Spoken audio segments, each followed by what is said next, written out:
Hello, everyone, and welcome to A Crack in the World, a Roll For It, Good Strong Hands campaign. We're crossing our fingers and toes that the stream won't crash. We had a little bit of a hiccup, so we're starting a little late. We apologize. But thank you all for hanging out with us whilst we tried to resolve the issues.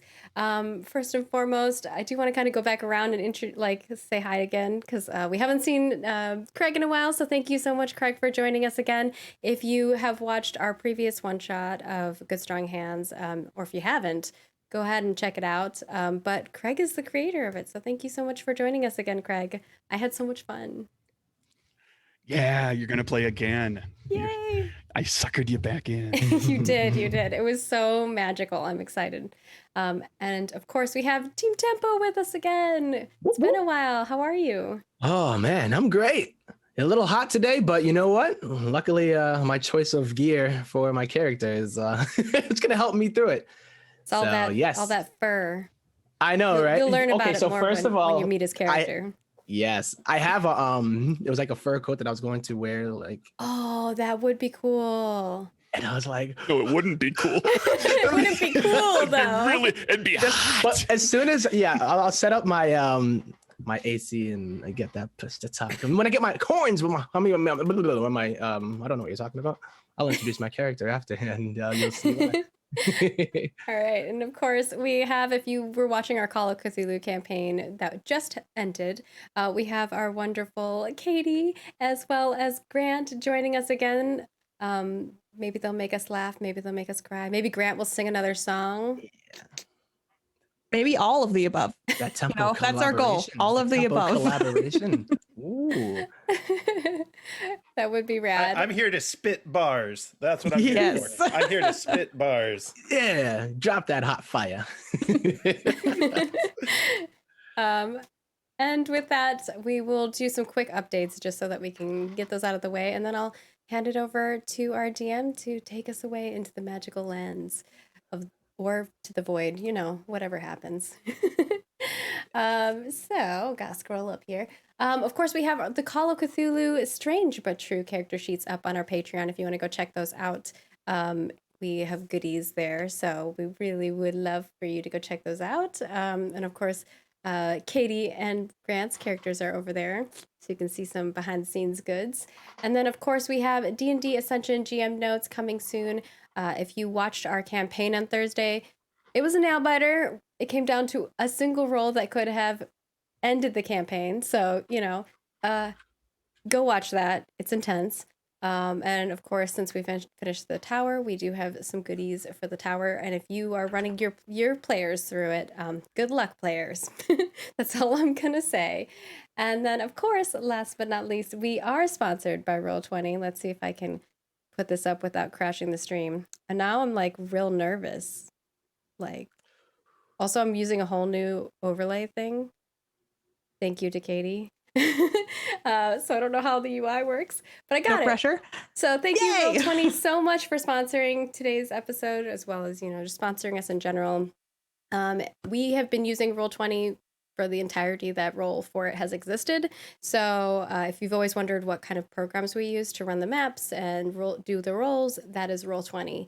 And if you'd like to join Roll20, we actually have an affiliate link down below, or if you're watching this on YouTube, it's in the description, and just click it and join. It's free. And then, of course, we are giving away a Dungeon Master's Guide for Dungeons and Dragons. If you're interested in checking that out, you can go over to our Twitter, twitter.com/rollforit, and it is the pinned tweet there. All you have to do is retweet, and do that by next Wednesday, and you could be randomly chosen for a free DMG, which is awesome. And that also gets you some really cool stuff in Roll20, and you can just drag things onto character sheets as well as dragging them onto the map. It's super duper handy. So really good stuff, and pop-outs and handouts for the DMG. And then beyond that, if you want to support Roll For It, we are Roll For It in pretty much all of the places. So go find us, give us a follow on Twitter, on Facebook. You can like us and follow us. I don't know what the difference does. Don't ask me. And if you're over on our YouTube, hit the subscribe button, smack the bell, do all the things, like the button, comment. Algorithms, they help us And of course, right here on Twitch, you can follow us as well as subscribe, and you get access to cool emotes, as well as you get access to our Discord, where we have private conversations about all of our games, and you can talk to our cast. You can also do that as a YouTube member, and YouTube member gives you those emotes as well. And beyond that, if you want to support us even in a bigger way, you can head on over to Patreon. And not only do you support us, but you also get a ton of rewards. We have Legend tier games that allows you to play in a game that's privately GM'd by one of our cast members. Grant did one last month, and I did one. Those are fun. How did yours go? It was awesome. Yeah, we played Knights Black Agents, and everyone got to be super spies. They got to kick so much butt. There was vampire smooches, and it was a lot of fun. Vampire smooches. Mine didn't have vampire smooches, but we did kind of have like an Arthurian, is that right? Theme, and they ended up putting the sword in the stone, but in a different way. They made their own version of the story through witches and spellcraft, which was really fun. But yeah, that's some of the rewards that you can get, as well as character sheets, behind the scenes goodies, GM notes, our after shows, which are at a pretty low tier as well, where you get to see what we talk about behind the scenes. Sometimes it's about the show, sometimes it's just about food. You know, it's like a little mini podcast. You never know what you're going to get. And with that, I think I'm going to toss it over to Nerdburger Craig. Hi, I'm Craig, and I designed this game, and we're going to play it. It's called Good Strong Hands. And the game is one where the players portray fantastical creatures striving to save their fantastical world from destruction by the faceless, nameless force of entropy known only as the void. It's this thing. It's something that can't be understood. It shows up in the world every few hundred years and tries to wipe it from existence. And every time that happens, heroes must rise up to save your world of reverie. Do we have 4 such heroes here today? I hope so. We'll meet them in just a moment. Oh, good luck, guys. I am not the hero you're looking for. The game world is defined to an extent in the book, and the players, I think, know this from reading it, but there's not a huge amount of setting and lore, because instead we're going to create a great deal of the world together as we play. All of you are going to have some say in that. Each of you are playing a different type of folk. You know that on your playbook, for example, there's just a few sentences that describe some basic information about that folk, and everything else is up to you. What does Pixie Society look like? If you're playing a Pixie, you get to decide that. As long as it's not going to circumvent something in the game, in the story that's upcoming, and generally it won't. You get to help create all of that. And I'll ask questions and you'll offer ideas, and we'll kind of build out the world together as needed. Oh boy.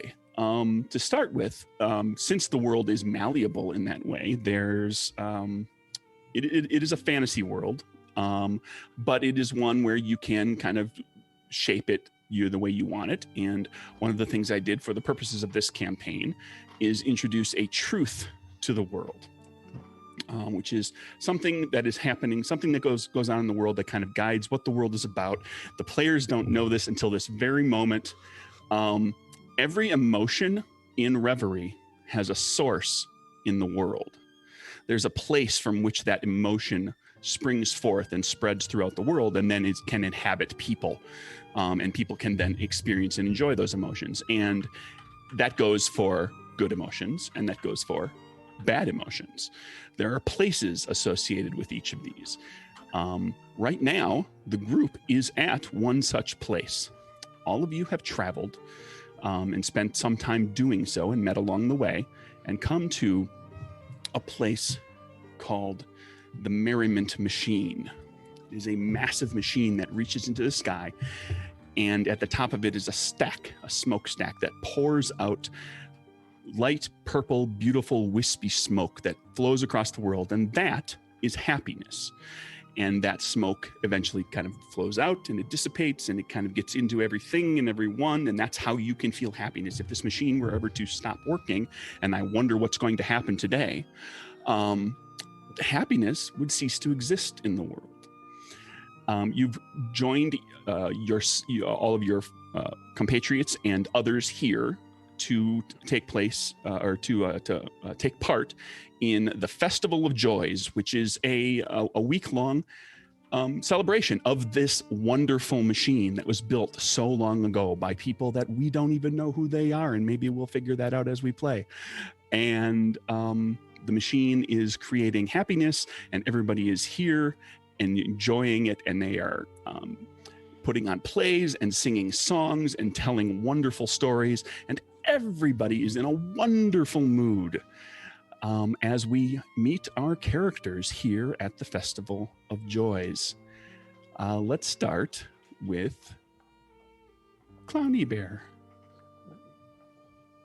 You see Clowny Bear, she's all but like a foot high, and she must have had very fluffy fur at one point, but you can tell from years of love it's become matted. And the little black beads at her eyes are a little bit scuffed from years of wear and tear. She has very faded gray fur with like little imprints of what looks like clown makeup on her, and a little pink nose that's also scuffed from lots of love.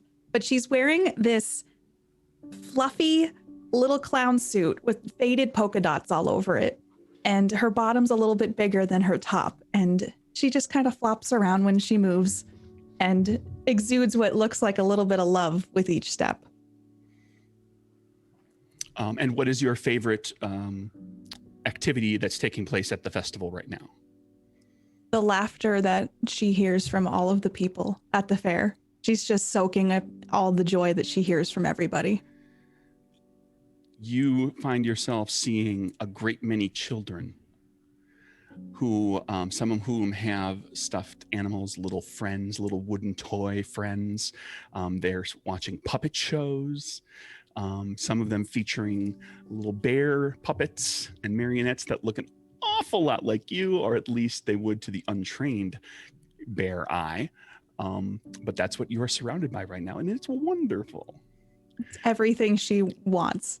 She's probably sitting next to a kid who's hugging their own toy, just like feeling that love secondhand and just enjoying the moment.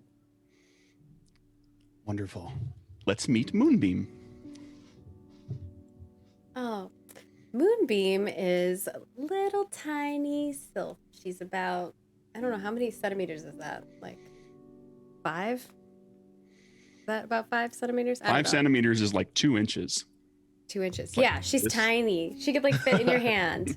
She's super tiny, and she's very blue and almost like translucent. Like you can see through her a little bit. And she has blue skin, light blue hair, and she has a little flower crown on her head with big pearls around her neck. And her wings are like really translucent and kind of sparkle with like when the light hits them a little bit. And she has a little moon symbol on her head, but she kind of covers it up with her bangs a little bit. And she just looks like she's lounging. You know, she has wings, but it's a lot of effort to use them. Here at the Festival of Joys, there aren't a lot of sylphs around. Why is it that there aren't a lot of sylphs here? There are a few, but you're one of maybe only 2 to 3 or 4 others that you've seen at the entire festival. Why aren't there many sylphs here? Well, might have like anger management problems. Some of us, light stuff on fire when we get excited, sad, happy, angry, any of the emotions that could possibly happen. Others create tornado-like things. It's just a hot mess. We're a hot mess. And so people don't really want us around when they're trying to have joyous occasions. But when they want fire or wind or, the other types of elements, they'll call us in if we show up. So too many sylphs at the Festival of Joy might be a fire hazard. Yes. Oh. You don't want to get them too excited because some of them might like get happy and then the the world is on fire, which is fine, you know, if you want Burning Man, but Oopsie. Sure. And just to clarify for people who might not know what a sylph is like an air spirit, kind of pixie-like, but kind of, you know, like very much aligned with the air and the winds. Hence their volatile nature. it's like, perhaps. you know, those things where it's like, great, your emotion, but all the emotions are just like fire is what it's like. Sure. But All right, let's meet Rhapsody. Right. So, if you are at this festival, Rhapsody, he's probably this is his place, you know. He's a man goat, if you will. But he's a short one, fun-loving fawn who just loves dancing, and he has this dark grayish kind of coat and this white beard that sticks out pretty far as well. And he just loves bright colors as far as his kilts that he wears and things that shine. You know, he likes to bring that kind of shine into the world and glow through his music. But I guess music is subjective. You know, he has his little small ukulele that he doesn't really know how to play that well, but he'll use it even more like a microphone and a drum, while like plucking the strings every once in a while to just make a different sound. You know, like he's not sitting there playing it like he probably should, but he's always having a good time when he does it. And he actually makes music that, you know, people tend to enjoy, or sometimes when they don't, you know, he gets a little bit sad about it. And, you know, that's one of his things as far as carrying the burden of that, you know, oh, he didn't make somebody smile. You know, it's like I failed, you know, and he'll look at his ukulele that he usually taps on backwards and then whisper these things into it and carry that failure and the fear of others as well. He tries to hold it and make sure that, you know, it never happens again, but kind of uses that as a way to like hold it. Like it holds a lot of weight to it in the sense of, you know, fear and things that he doesn't want out in the world. Have you been performing at the festival? Oh, he definitely, yes. Rhapsody has been performing. He's been just dancing around, and he uses his hooves as well to add to the percussion, you know, so he'll be tapping and then playing on the back of his instrument. And anytime that he sees somebody sitting down, like he'll kind of lift them up and, you know, dance around and even just bouncing from place to place, admiring a lot of the amount of happiness that is here. This is his literal happy place, for sure. Like he respects the Merriment machine quite a bit. How has the reception to your music been? How has the crowd treated you? They've treated him very well, actually, more so than any other place that he's been to. You know, it seems like a lot of people are appreciating it more, and he hasn't had to whisper much into his little ukulele much at all. And seems like this is he feels the best shows that he's ever put on, and he looks forward to this event every year because it seems to be that way somehow about this place. So I think it's fair to say, I'm going to put this out there. You've got some groupies. You've got some people that sort of, they don't follow you around and hang on you and try to befriend you, but they're kind of always nearby and they're always ready. Just kind of like, is he going to sing? He might sing. We don't want to go too far because if he sings wonderfully and we love singing along. So you've got about a half a dozen of different types of folk that are just kind of always around. Awesome. And finally, let's meet Stray. All right. Well, Stray is just a skinny little, elongated pup. He's got brown fur, and his tail looks like it's taking a bit of a nap today. It's not that I'm not happy. It's just I've got some sore spots in my paws, and I move with a very deliberate and measured gait. And I'm curiously smelling the delectable scents of this festival of merriment. Dogs don't need a reason to laugh, we just do. There are some other for people who are unfamiliar with the game. Stray is what's referred to as a paragon. That is to say, he is a he's kind of like distinguished amongst my peers. Yeah, there you go. He's the king of the puppies.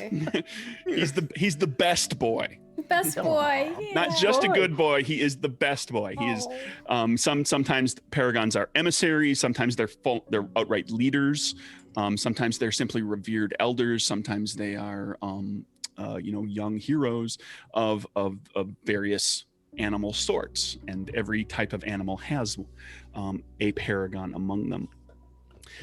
Stray, the festival has a number of other paragons there. And there are kindred spirits of yours, which are called wildkin, which are like fox people and rabbit people and otter people, anthropomorphized mammal types who can also change into their animal forms. I want to play again, and I want to play a rabbit person. That'd be fun.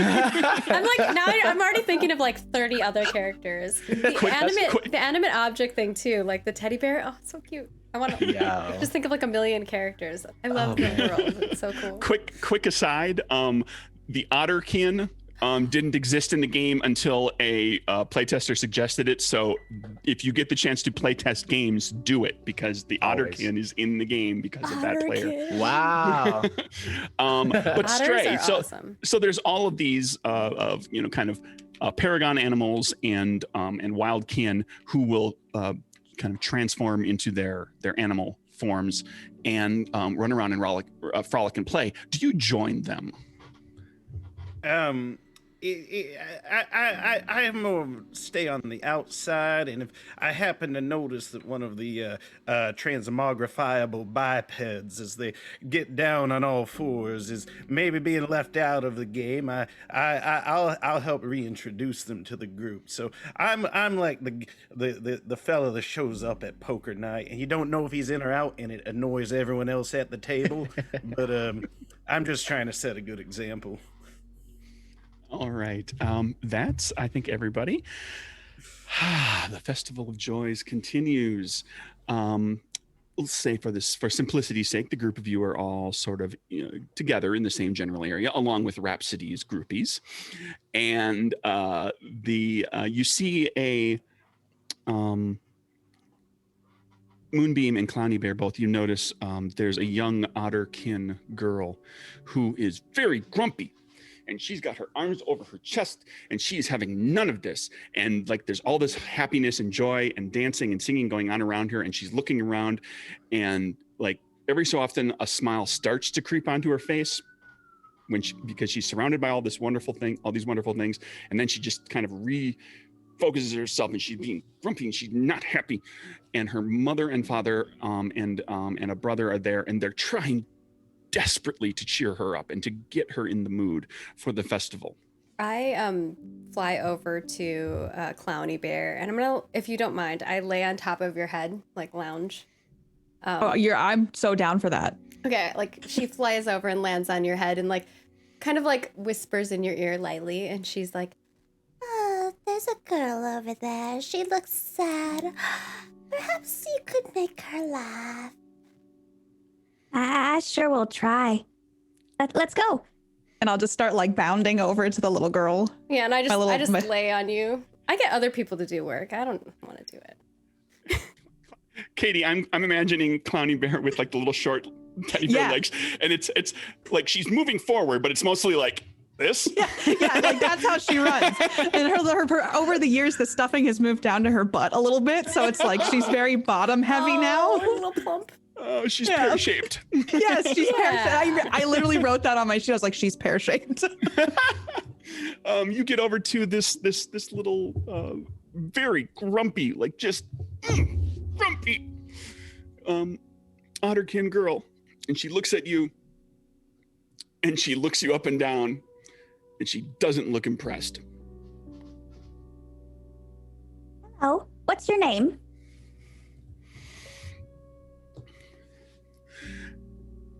Miranda. Miranda, that's a beautiful name. What's wrong, Miranda? My best friend wasn't able to come. She said she was going to be able to come, and her family couldn't come at the last minute. So now I'm here all alone. I'm not having any fun. And my brother is being my brother, and my parents are just being irritating. And I know that it's supposed to be fun, and I know everybody's happy, but I miss her. Well, will you get to see your friend again soon? When we go back, that's why I want to go home. I'll not bound, but like waddle over to her and take my little fluffy hand and put it on hers. Sometimes we don't always get to experience the things that we want at the time that we want to, but just take this in. And I gestured to the entire festival. And then think of the stories you could tell your friend when you get home. I'm sure she misses you too. Her crossed arms kind of loosen a little bit, and I'm going to have you make this sounds like a kind of a social oriented Yeah, Yeah. I'm like, she's the social person. That's why I was like, I'm gonna fly over to Clowny Bear. So we're gonna talk rules a little bit real quick. Basically the game works like this. You've got 4 traits. They are body, which is everything physical about your character, mind, which is everything intellectual, and including your senses, and charm, which is everything social about your character, and then heart, which is sort of your inner courage, fortitude, resilience, as well as your attunement to your kind of natural attunement to magic. Magic comes from the heart. It comes from will, from deep within you. And we make trait checks for one of those 4 traits. Now, the game uses what's called the roll track system. And so I'm going to talk real quickly about the 3 tracks. There are 3 tracks that each of you has on your character sheet. And they can range between 5 and 10 check boxes. And they're basically just check boxes that you check off as you do things. And we can set that at as low as 5 or as high as 10 for a given game. It's a way to kind of mitigate how the game is played, to moderate a little bit. In the rule book, it's referred to as the intensity dial. For this game, everybody has only 5 check boxes in each of those tracks. So those tracks will fill up quickly. And so when I describe what each of the tracks are, you'll understand what that means. Craig wants us to crash and burn. If you make the 4 tracks are or 3 tracks, sorry, are skill, which is all about your character's potential in that it will govern your character advancement. Spirit, which is a resource that you can spend. You gain it for various reasons, and you can spend points to do things. And then shadow. The shadow track is the thing that fills up. The shadow track only really comes into play for your characters because the void is here. As you do things that are super heroic and wonderful and great and fighting back against the void, you will fill the shadow track because the void is trying to corrupt you. It's placing seeds of shadow within you. And when you fill up the shadow track, bad things happen. So the trait checks work like this. You make each of your traits is rated 1 to 4, 4 being best. And you'll make a trait check by rolling a number of D6s a number of D6s equal to the rating of the trait in question versus a target number that I set. That'll be either a 4 or a 5 or a 6. And you're trying to hit that target number with 1 or more of your dice. So no adding dice together, you're taking all the dice individually. Okay. Trying to get the target number or better. If you get no hits, no successes on those dice, you fail at what you're doing. There might be a complication that arises, and you mark a skill because you learn by failing. If you get exactly 1 die to hit the target number, you succeed at whatever it was you're doing, and you mark a spirit, which is, again, that currency that you can spend. If you get 2 or more successes on your dice, you succeed at what you're attempting. You gain what is called a boon, which is to say you do the thing better. So there's some additional benefit. And you mark a shadow because you are proving yourself to be heroic and very, very good at what you're doing. And that makes you a threat to the void. So the void starts to plant the seeds of shadow in you. So, Clowny Bear, Katie, what's Yes. your charm score? It's a 2. Okay. I'm going to say you would roll 2 dice. We're going to Okay. call this a target number 4. Okay. So I'm going to roll 2d6. That's tricky. 2 and a 6. 2 and a 6. So you got 1 hit. Okay. That means successful. She, the girl. Oh, and you can mark a spirit Okay. on your track. So keeping in mind, players, that every time you make a trait check, you will mark something Okay. based on failing, getting 1 hit, or getting 2 or more hits. There will always Okay. be something marked every time you make a trait check. Oh, so the girl, sort of, her crossed arms loosen, and she kind of says, So if I pay attention to everything that's going on here and I tell a good story, it's kind of like she was here, because then she'll know all the things that were here, even though she wasn't here. Exactly. I believe that she's probably wishing she was here with you, and then by you being here and telling her how you felt, it'll be like she was here with you. And a smile sort of slowly creeps over her face, and she whispers loud enough just the two of you can hear it. Her parents and her brother can't hear, and she says, I've wasted too much time. I wasted too much time. And she goes, like, just suddenly jumps up, and her arms are uncrossed, and she's looking around. What are we going to do? And she grabs her mom and dad by the hands and starts swinging on them. And her brother just kind of rolls his eyes at her, says, finally. And they start to walk off, and the little girl looks back at you, to both of you, and says, thank you. Thank Have you so fun. much. Not a problem at all. Moonbeam, that went well. Yeah, you did all right. Maybe we should do a little dancing, though. I mean, by dancing, you do the dancing. And she kind of like points over at where Rhapsody's like jamming, and there's like a whole bunch of people dancing around. I always am down for a dance. Then I start bounding over to Rhapsody. You know who Rhapsody. would be hilarious to see dance? Who? Stray. Imagine those ears flapping in the wind. Maybe I can make an extra bit of wind for him. That would be adorable. And his little tail wagging? Maybe I could sit on his back. I rarely see it wag. Oh, but he's happy. All right, with your plan in place, Rhapsody, your groupies are begging you, just begging you to play a song, to sing.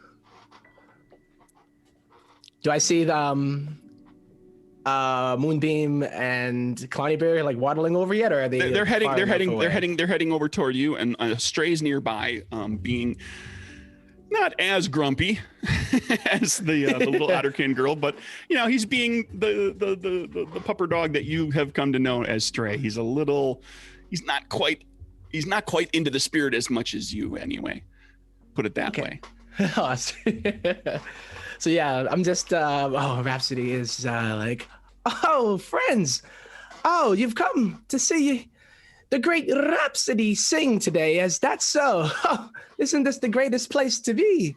And he's like tapping on his little ukulele and sees in the distance like Moonbeam and Clowny Bear, and he's like, oh, Joy, my friends are coming here too. All right. Here we go. Come on, friends, and dance along as I sing my song. You having the time of your life. And we're here to never have to deal with the strife. Hey! And he's doing a little tap dance with his hooves as he bangs on the ukulele. And he's like, come, Stray. You know Okay. you want to have the time of your life as well. As soon as Stray sees Rhapsody, it's one of those things where like my tail starts wagging uncontrollably. It's no choice in the matter, and it's just one of the, oh goodness gracious, I might spare a moment or two from the current games that these puppers are playing and join in the festivities. I forget what I'm question. talking about when I start by the time I get to the end of the sentence. Good question, Grant. When Stray says games, and I'm assuming makes the air quotes, being a four-legged creature, Pause. Yeah. I popped up a little. does he plant? Does he face plant, or does he? Does He uses real his quick? ears. Oh, He uses his the ears. Air quotes. Air quotes with the ears. Air quotes. Okay. Prehensile ears. His ears come out. Anomaly. An Yes. abomination. Oh, my floppy-eared friend. Come and join. Yeah, I'll hang around. All right, Rhapsody. To your song. We're gonna have you make a trait check, but and I'm just looking to kind of show different types of checks that might be made here as well. Sure.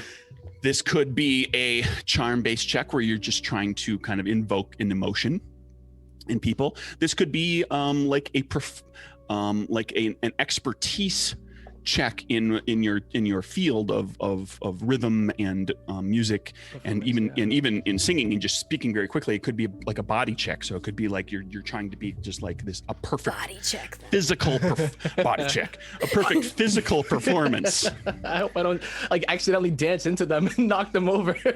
where it's less about like, you know, hitting deep emotion or anything, and it's more about like wowing people with like your physical acumen in what you're doing. So what type of performance are you giving? So for this, you know what? I will just be trying to wow them here, right? Like they're already super happy, and I think when he's doing this whole dancing and the song that he was singing, he's trying to impress them because they just were like, "Can you please sing this song?" And at this point, he's like, "All right, they're already happy, you know. It's time to really show them what I got." Okay, let's make a body check, target number 5. For the record, because you need to know in order to mark your checks and everything, I will always tell you what the target number is. It will Okay, never be a cool. mystery. Because that Unfortunately- way you can keep track of like where you need to check mark Or things. assist each other, because I think some of us Yep. have stuff that can help each other out. Right. Okay. And so just we'll throw this out there too now, since we're getting a little deeper into this, is if you want to, spirit, you have everybody started with a few points of true. spirit. If you want, one of the things that you can spend spirit on is to give yourself an additional die for your check. Uh-huh. You normally want to use those So- for hard ones where you're like, ooh, that's I a would high assume, DC. right? Like it's, Yeah. we only have like a few, so But they this are one. they do go away, right? Like so if you You spend get them, but all you five, earn, you can't spend get them, but more. you earn them. Yeah. Right, and that's Uh-huh. true. Like the point of having the track set at 5 is if you get all 5 filled, you can't gain more. So you're More. encouraged to spend them at Spend least occasionally, because you can't stockpile like 8 or 10 or anything. Yeah, and then just bang, bang, bang, bang, bang, bang. Okay, yeah, because I think so. I have this the expert performance, but for this one, I would only be, I think, for like one of them. I got like 6 groupies. This is a lot for Rhapsody right now. So Sure. he's gonna try to wow them all. Not only with the song and the dance, but you know, just the movement, which he's not as. Funnily enough, he's not the biggest. He actually, the funny part is he's like 4 feet tall, but I think he's the tallest You're the biggest out of of our all group. of us. Because we got the pixie, we got a little I'm dog, like and then we got 5 a stuffed centimeters. teddy bear. Yeah, We have a teddy bear. so- How big is your teddy bear? Clowny Bear's about a foot tall. Okay. Maybe she's shrunk a little bit over the years. over the years. All right. And then the doggo's like, I'm assuming short. I'm a like 2 foot. medium-sized dog. I'm not Yeah. very. Like But a you're Doberman. long, maybe longer than maybe you more are like tall. a- highest. Much longer than I am tall. Are you like a wiener dog? Like I what was gonna kind say of like a dog are wiener you? dog, right? Closer, Could be. closer to like a smaller retriever or a boxer. It's hard to Oh. tell. My lineage is difficult to determine. It's let's just say the folks all got around a lot. Love it. You have all the best traits. All the best, yes. All the best traits. You're just the embodiment of very, very well-rounded. Like, I guess Clowny Bear over the years. So yeah, I'm gonna go for the body check. Yeah. Okay. What's your body score? Unfortunately, it's only one. All right. Spending a spirit. No, I'm actually gonna go for it. I'm just gonna go for it. Okay. What was Target number 5. Target number 5. Oh, snap. Let's do it. Okie dokie. And it's going to be a D6, correct? Oh. So he's just, yeah. Sometimes he gets a little excited in He his... tries. He tries really hard.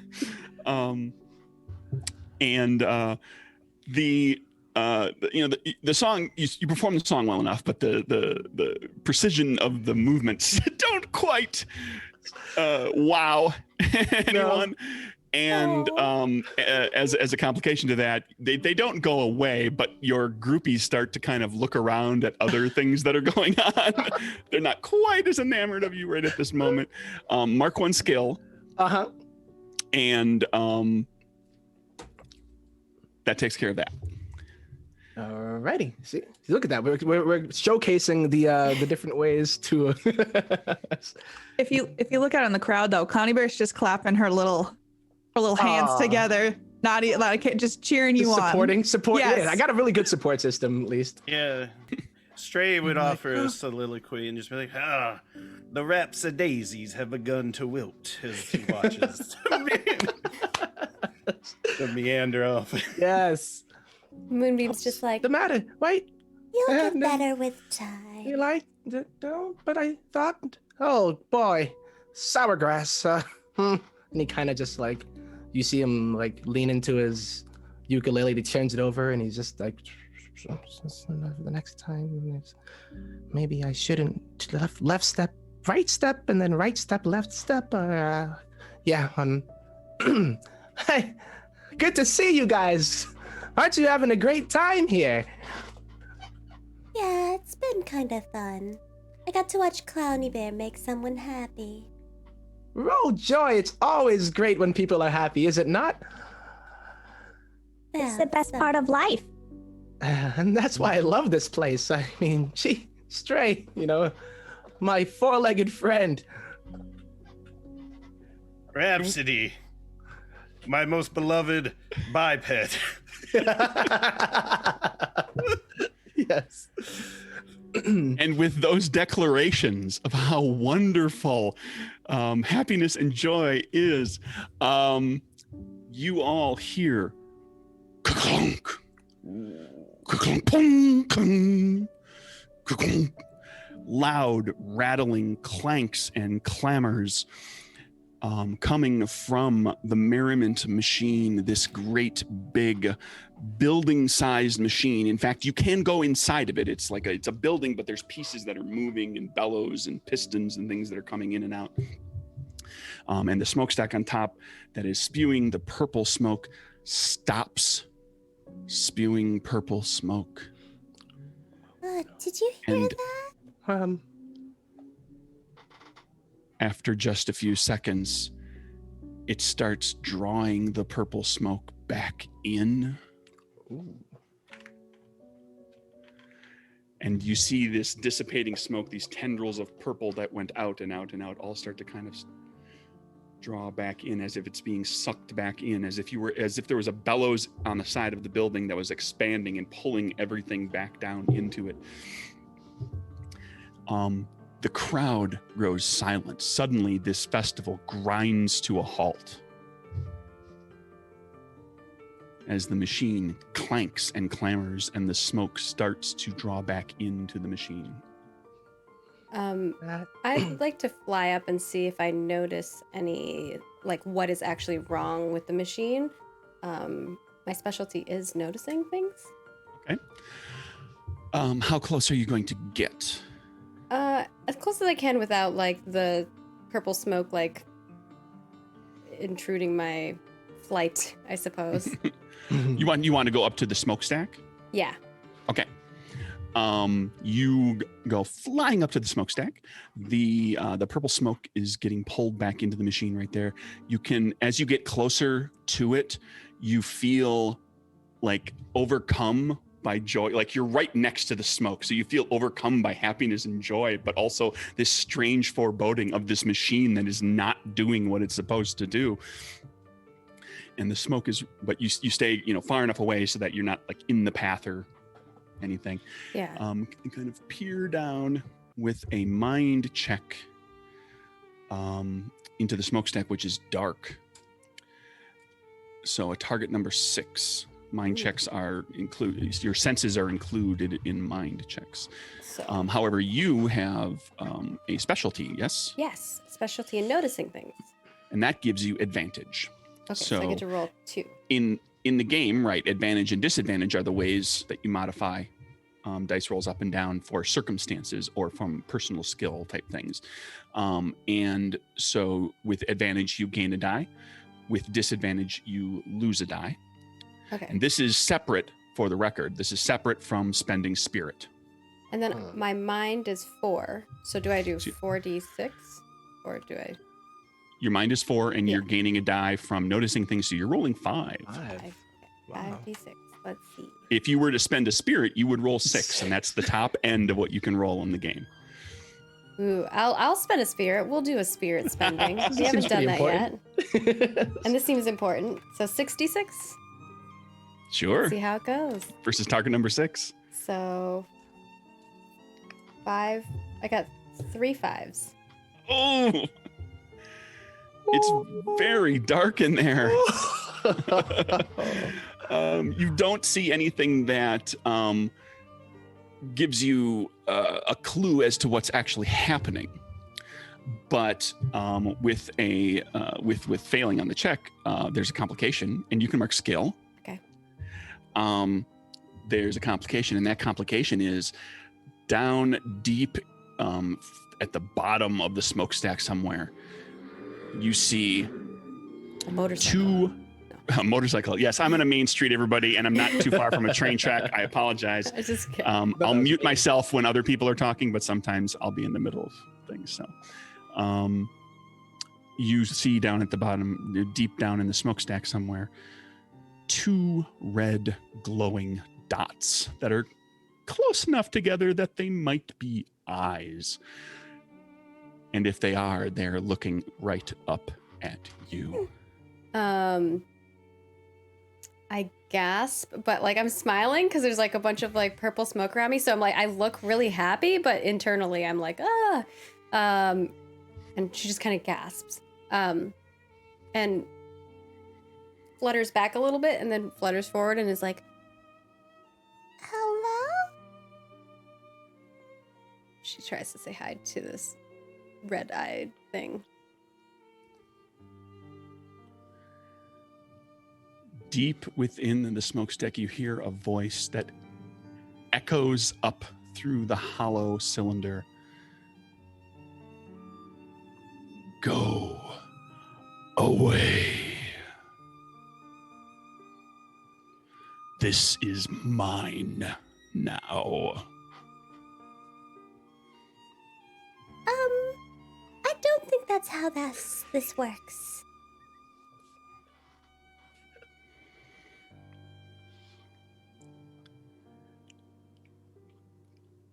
At that moment, the purple smoke stops being drawn back in. The eyes, if that's what they are, glow brighter. And the smoke turns black and starts pouring out of the smokestack again, out toward the rest of the world. You, being right there, feel it first. The happiness is drained out of you. It's hard to be happy when you are so close to smoke that causes such sadness, such a sense of loss. This machine is broken, and with it goes happiness. I look really upset, and I flutter down to the rest of them, arms crossed. I think it's broken.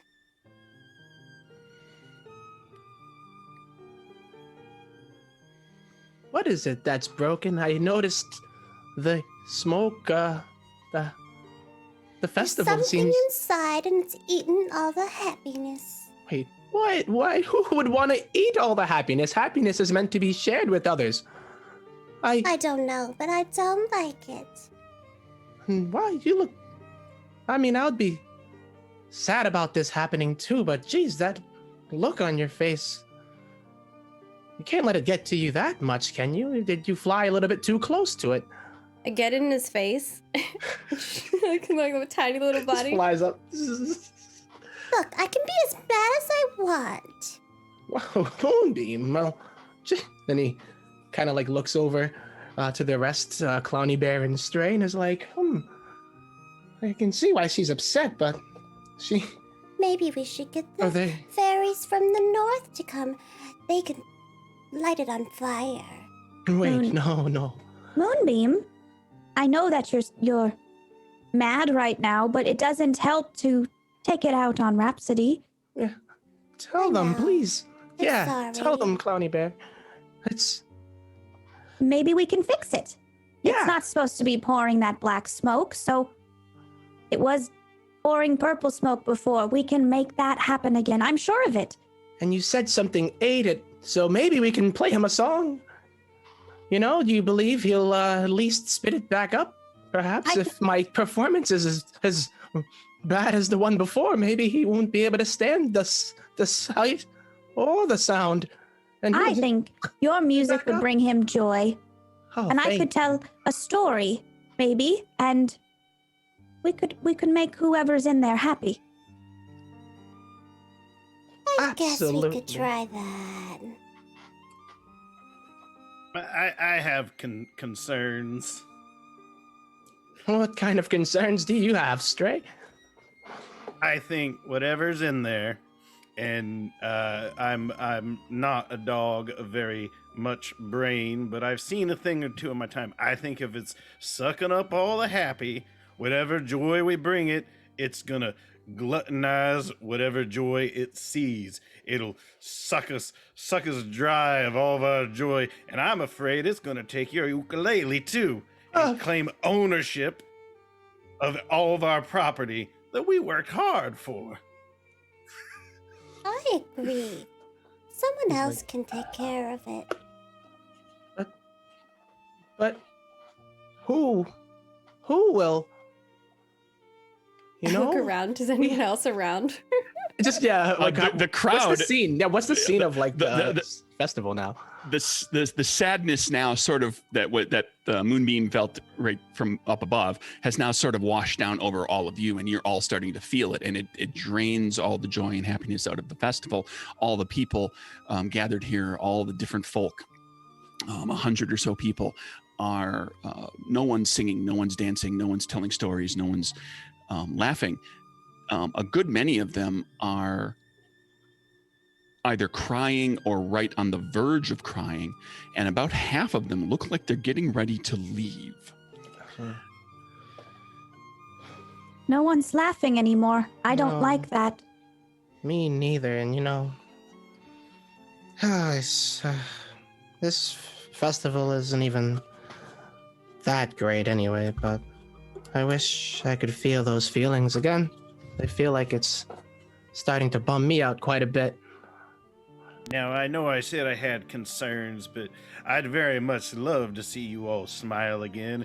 And if you want to go into that there factory and give whatever criminal entity that's abductizing all the good feels, I'm willing to help chase them out. I ain't scared of no monstrosity. Oh, so you think it's a monster? Well, it did have have red eyes. I'm Oh. not afraid of monsters. I'll keep you all safe. And I don't always choose the correct word. For all I know, that thing could be, well, a potential friend. It Or could. not. I tried You to never talk know. to it, and it wasn't very nice.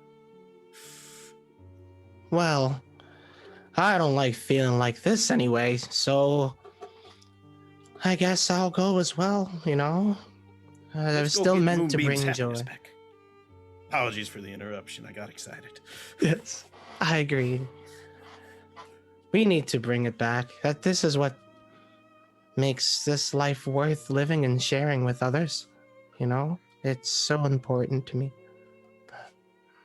Indeed it is, and I'm not afraid of no red-eyed monsters if I have you guys with me as well. I'll lead the way. And you see Clowny Bear start heading towards the building with their little paws on her hips, Uh-huh. defiantly like, all right, it's a monster. I got this. I kept my person safe from monster for so many years. Yeah, and I'm I think gonna yeah. Land on top of Rhapsody's head if you let me, and I'm just gonna like sit there One of the and like horns. hide behind one of your horns and like peek around. And Yeah. she's just like, As long as the monster doesn't spit fire or have any pointy bits, then I'm okay with that. And if the monster has ears, I believe there's hope. And he's just kind of like plucking like the side of it, like not even making any like real sounds. He's just like, you know. As long as it doesn't try to sneak a chicken bone in with the rest of my dinner, I think I'll be okay. I'm terrified of splinters. They're no Oh, good. yeah. You wouldn't want that in your mouth. Mm.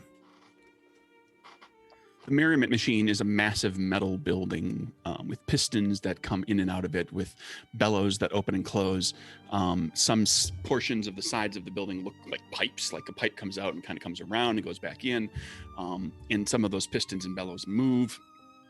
And even when it was working correctly, like a little bit of it, like the pipes that stuck out kind of shake a little bit, like it's got there's motion to it.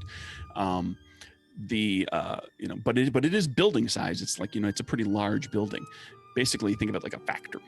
And what does there's a way into it. Nobody really, tried to go in or thought about it. But now that you're looking for it, what does the entry look like? Let's figure out what this thing is. It should be something more than just a door with a handle.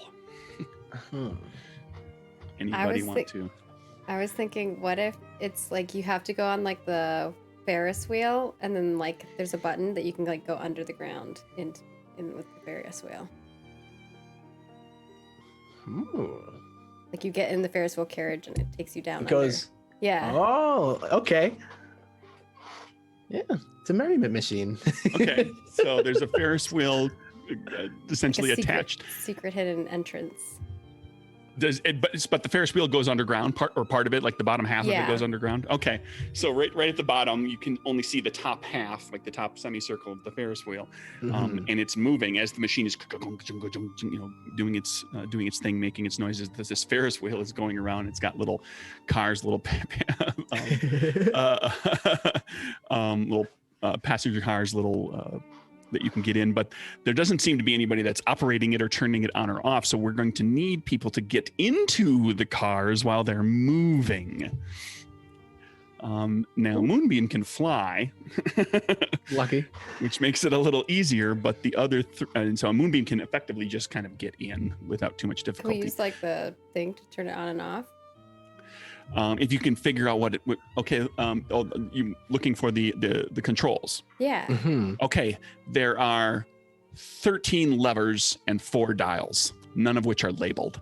Oh my. I say we just Well, I mean, pull you them can try all. to determine what it is. So this becomes like, it could be a body check to get on a car and get moving. While it's moving, it could be a mind check to figure out how to shut it down. You might have talents that your characters are, capable of that might help you or do something that will help you with this. As we approach it, and maybe this is not what I have, some minor magics I can use. I have shielding, and one of those things is like you can stop an object moving in the air. would I be able to create a small shield to stop the carriage for a second so we can all hop on? Sure.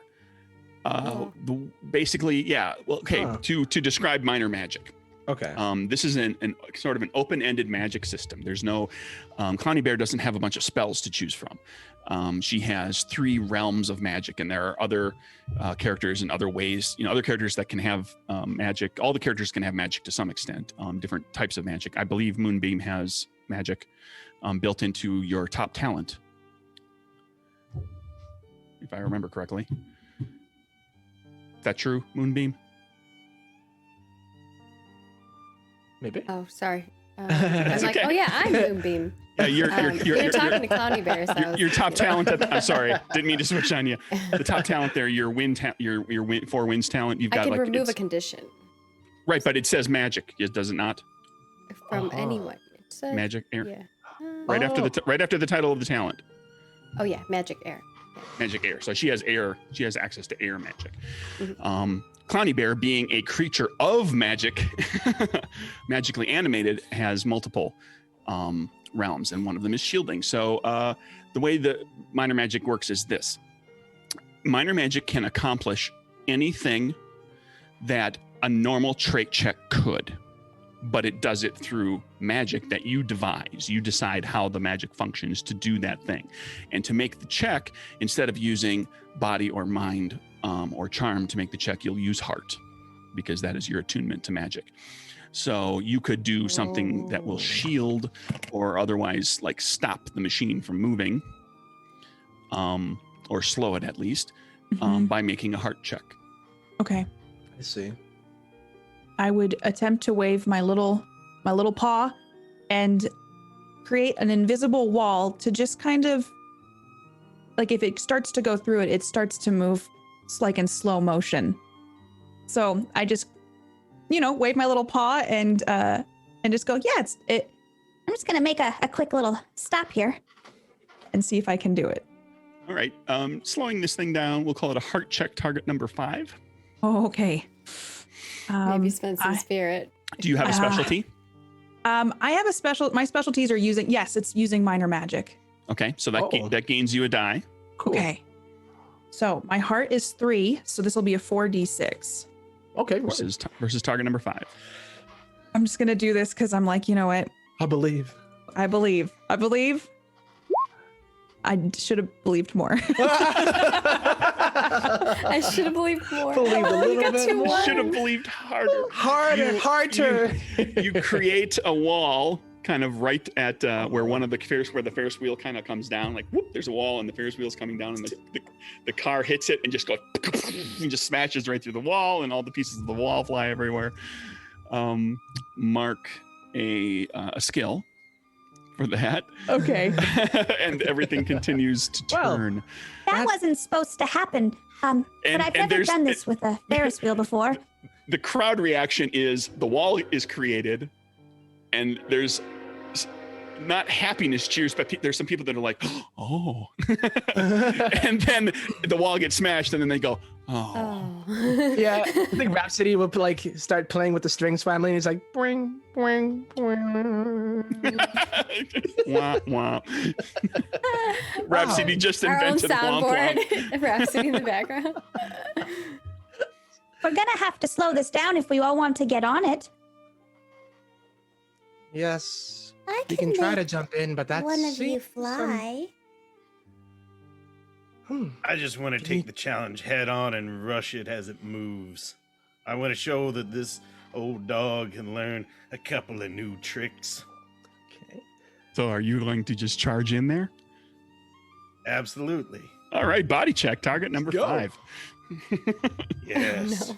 All right. Clowny Bear is concerned.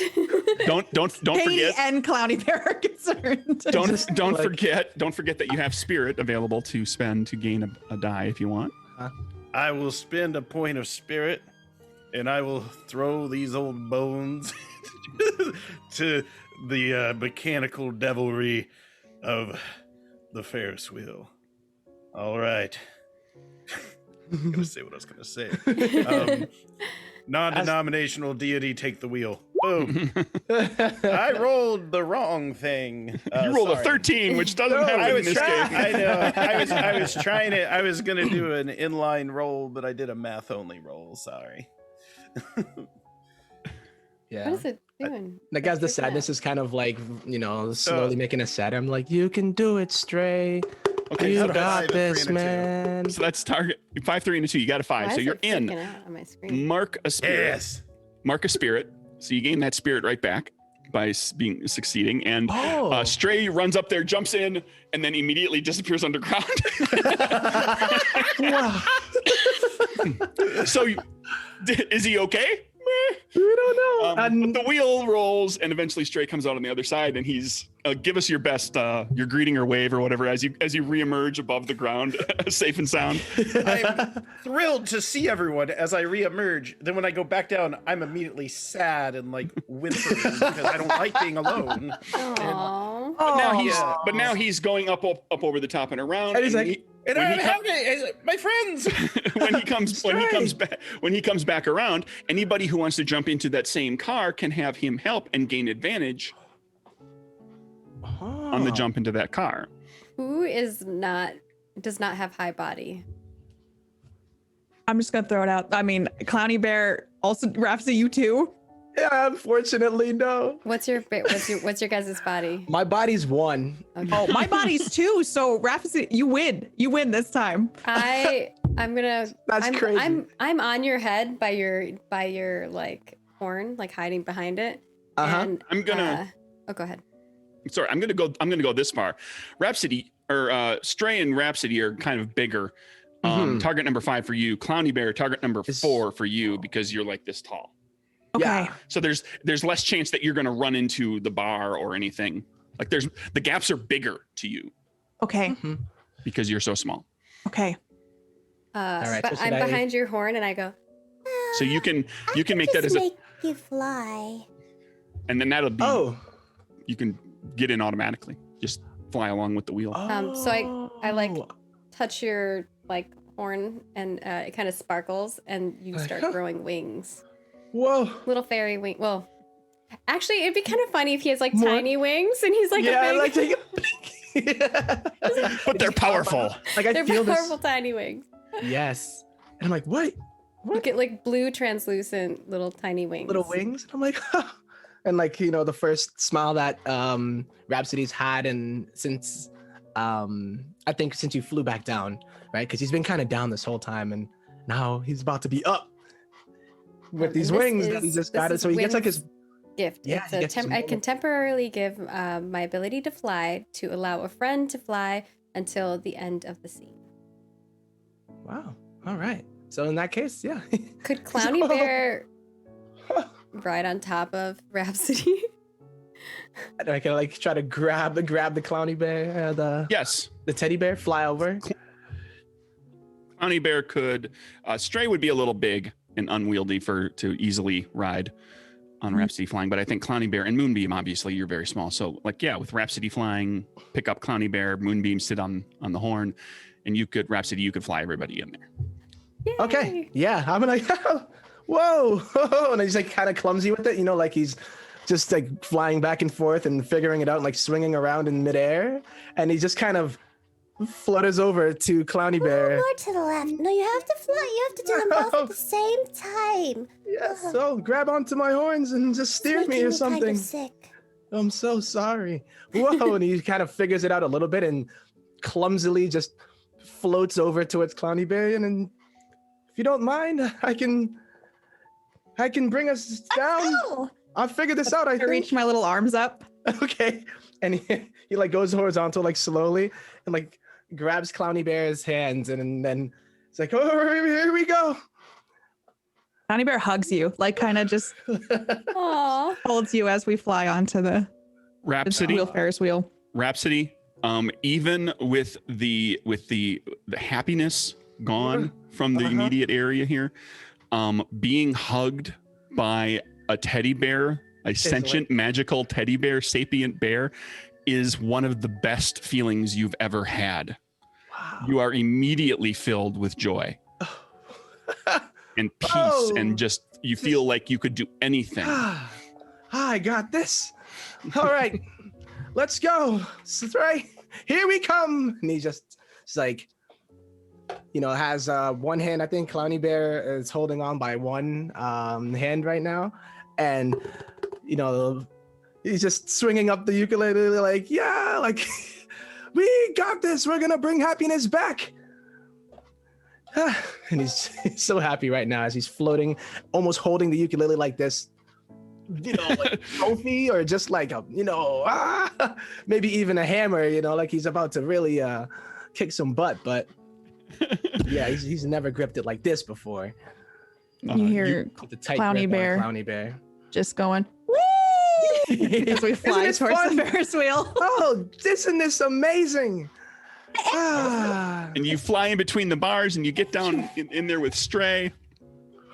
And the wheel brings you around to the bottom, and you can exit out the side into kind of a big open space that's kind of under the building. But there then is a door that looks like it would take you into the building.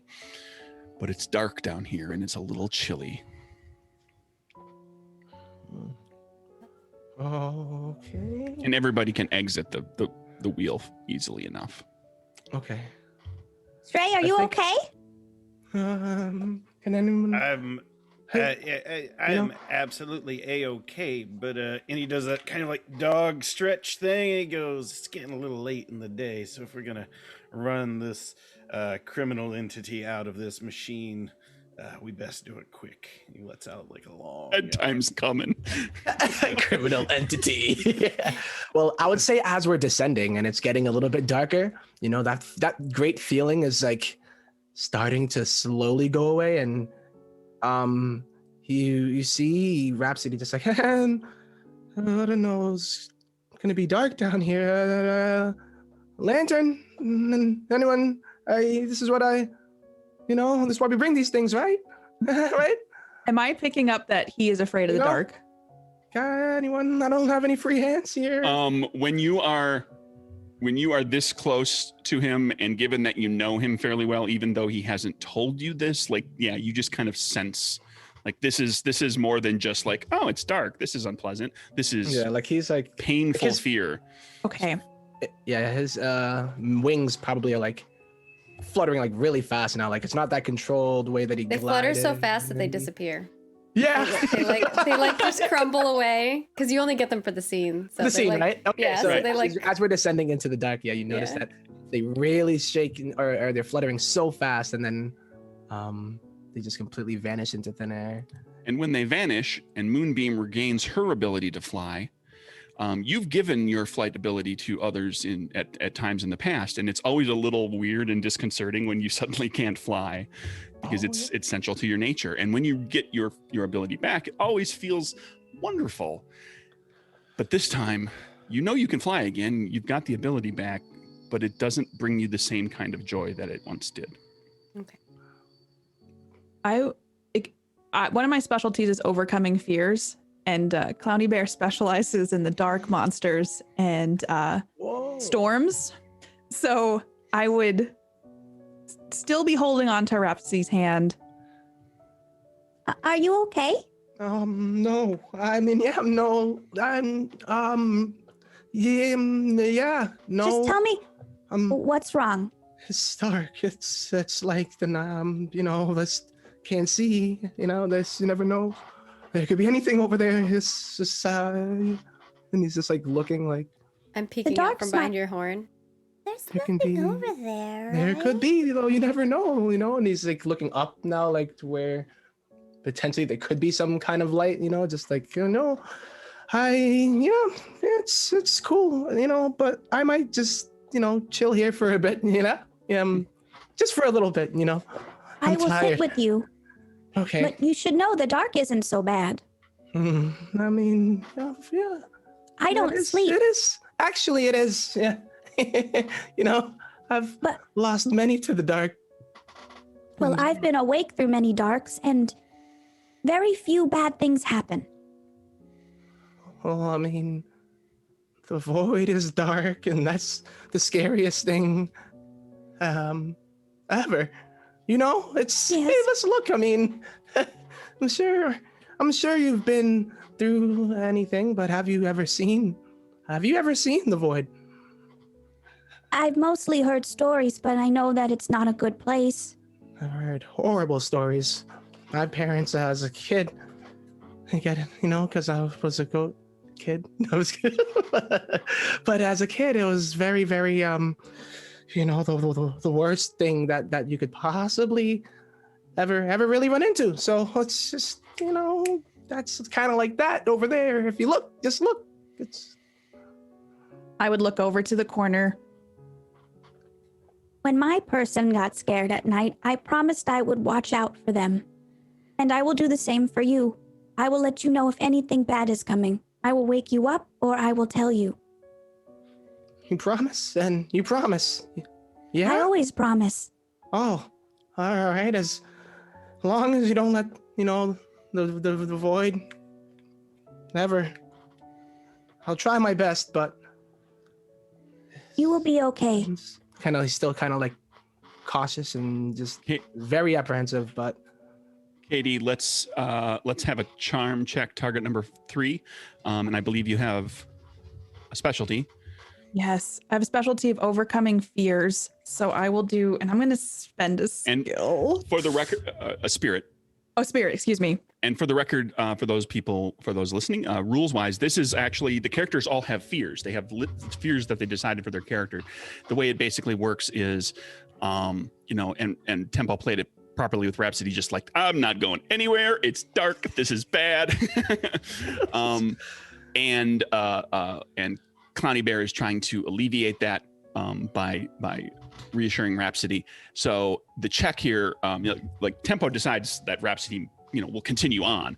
If Clowny Bear, if Katie makes this check, Rhapsody, you don't suffer disadvantage in darkness for a while. Like, you feel at ease a little bit more. If she doesn't make this check, you can still move on, but you're going to be suffering disadvantage when you're in dark places until, basically until it's dramatically appropriate to deal with it again. If she doesn't succeed, it's like you're like, okay, I'll go in, but you're still scared. Versus like, okay, I'll go in and you'll protect me, and you're gonna be That sounds good. Yeah. All right. Good luck, Katie. Oh. Boom, boom. Let's freak out. Ooh, 2 6s. Yeah. And a 4. That's 3 successes. That is Marcus Shadow. Oh no. Yes. That's so how like coincidental that. So you help Rhapsody deal with all of that. Tempo, you won't suffer disadvantage for darkness, and with the boon, I'm going to say that basically for this episode, for this game session, as long as Clowny Bear is nearby, you are not suffering disadvantage from darkness. Okay. Awesome. And that's your boon. That's the little extra that you get out of it because of extra successes, because Clowny Bear just marked some shadow. I was gonna say, right? It's like how funny is that? Where it's like, oh, I would be not afraid of the dark. I would look up to you and shadow. It's okay to be afraid, but just know you have someone here with you. Yeah, you're right. You're definitely right about that. So, hey, just stay near me, and I will. We got this one together. I absolutely believe in that. So, is there any like difference when somebody gets shadow? I think I wasn't sure if I was reading, like, is there like some kind of the more shadow that somebody ends up getting? Sure. Katie, this is Clowny Bear's. This is your first mark of shadow. This has never happened in your lifetime. You feel there's just a little, however you want to, and it may not even manifest in role play yet until you gain a couple more points, but like there's a tinge of darkness has entered you. Like there's a little tiny part of you that wouldn't mind seeing this machine continue doing what it's doing. It's not going to stop you from taking your action the way you want to, but there's like, just inside of you, a little tiny part is like, would it really be that bad? Really? Okay. Yeah, I probably noticed that, and I'm just a little unsettling. Yeah. Like that, I've never felt that before. And then in the game, the way it's described is it as you actually gain corruptions. When you gain these darker powers, if you fill up your shadow, you gain corruptions, and you also might take on mannerisms or physical attributes that reflect that your character is becoming corrupted. So your skin might become pockmarked, or your eyes might become black, or you might become a more dour person, or more easy to anger. Things like that. Okay. And there are corruption of abilities that you can use that you can give you shadow, but yeah. Yeah. Well, that's the beauty of corruption of some of those corruption corruptions cool. is that I'm like, there some of them you mark shadow automatically just for using them. It becomes a spiral. Once you've been all touched, of mine are I use them and then it gets cray. Uh-huh. Yeah. It's marking shadow and it just becomes a spiral. Oof. So you're dealing with the darkness, and you're able to get inside the machine. There's a door, a big metal door with a handle. Yeah. Oh no, my second fear, doors. No, just kidding. Handles. We were with handles. Awfully specific. Handles specifically, yo. Every adventurer's fear is a door. Metal door handles. Okay, Metal you're going to have to door take handles. something a little more broad than that. Otherwise, I'm going to have metal door handles everywhere. I'm just kidding. I'm not going near the door yet. Yeah, the machine is clanking and clunking. I can try. Looking up, you can because you can still see the sky. You see that now there's black smoke is more noticeable. The black smoke that's coming out of the stack is spreading out over the land. And from far off, you hear the very distant rumble of thunder. For a moment, it sounds like part of the machine clanking and clunking, but then you're like, no, I think that's thunder. My wings very shake distant. a little bit. Like I look uncomfortable when I hear the thunder. Ooh. I hide behind Clowny Bear. And I'm doing like the little shivery shake. I'm shaking too. Huh? Is Moonbeam like? I'm on your head, and you can feel me kind of like wrestling. And I'm usually like pretty loungy, but I'm not loungy. You're just like, and I'm like holding onto your horn and like probably shaking a little bit. Like Moonbeam, you're gonna yank my horn off? What? I'm sorry, I don't like the rain, and when there's thunder, there's usually rain. Oh, I don't like water either, but, I'm not the biggest fan as far as getting wet, but the thunder itself, I did hear it. I did hear it. Yes, so, but we're down. Yes, what Rhapsody said. And the dark isn't even that bad anymore. Like, look, I can actually see pretty well. It's not as bad as I thought it would be. And if we're down here, we'll be safe. We don't go outside then. Yeah. I think if we open this door, maybe there will be more light. As you say that, the door handle without the handle moving, let me say that, just swings open. Whoa. Did you see Is it that? brighter? No. Ooh. And you hear it sounds like an exhale as the door opens. Did it just breathe on Did us? this- I think. Did it just open the door with its breath? What? In the actual. Hello? What in Hooven's name is going on here? Stray's going up to the door. That's what a dog would do. Poke my head in. Inside, your eyes slowly kind of adjust to the light. There is light in here. It is in the form of, let's say, and somebody besides Grant. What is creating the light in this room? And it can't be anything that would typically create light in a fantasy setting. No sconces, torches, campfires, anything like that. I'll let someone else. I came up with the Ferris wheel idea. There's no wrong answer.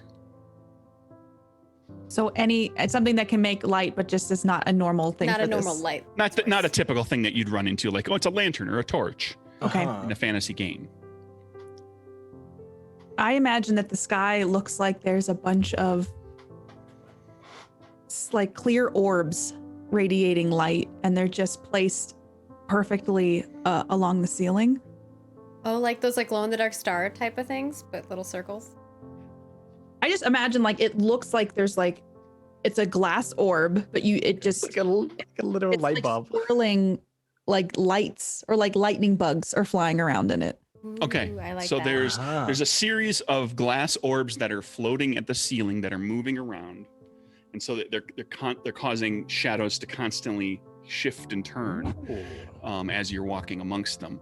And within each orb is you can't tell if it's lightning bugs, but there's multiple points of light that are themselves moving around inside the orb. So clearly a magical thing, or some sort of something from another world. But then again, this machine is very, very old, and it was made by someone in some magical manner. I mean, it creates emotion, so it's not surprising that there are strange lights and a Ferris wheel entry. So the room is lit, but not brightly so. And it causes all the lights moving around up there cause each of you individually has multiple shadows that are all just kind of very vaguely made out, and they're always moving. So it looks like looking down at the floor, it seems like the floor is alive. What do you see, Stray?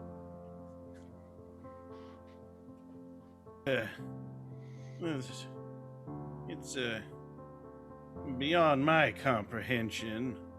Let me see if anybody here. Hey. You speak the words "anybody here" into the big metal reflective chamber, and it echoes, but only one time. Reverberation. It doesn't and echo. cancellation. Echo.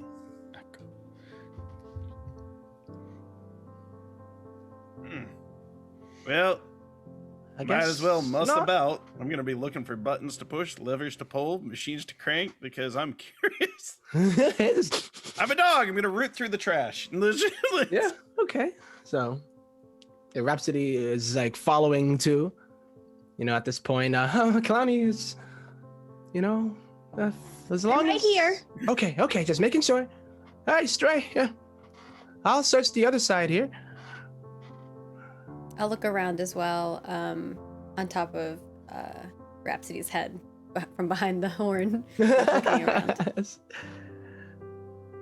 And yeah, just gonna start Do we kind of spot anything as we're moving forward? Yes, you make your way into the room. It's a great big cavernous metal room with these lights above. On the walls behind you, as you walk in, you can make it out. There are etchings, like the metal itself is etched, and so you can vaguely make it out. But if you walk over and you kind of trace it, you can see that there are etchings of scenes, of people, of things, and it looks, after examining for a few moments, that it's sort of a pictorial history of the building of this place. There's an etching where there's just people building this giant Ferris wheel that's halfway built into the ground, and then there's people putting up these the exterior walls at the lower levels, and then there's another etching showing two woodkin, which are like tree people, that are clearly using some sort of magic to lift a great bellows into place and kind of anchor it into the side of a wall. And so you see those those etchings one after the other along one wall. You imagine that if you were to continue around the room, you would see more. In the center of the room is a large semi-enclosed platform. It looks a lot like one of the Ferris wheel cages, chambers. It's a big enclosed platform. You could easily stand a dozen people in it. A dozen Rhapsody-sized people. Okay. To be clear. And it's got a roof over it, 4 posts and kind of gate-like cage, like a cage around it to kind of enclose it.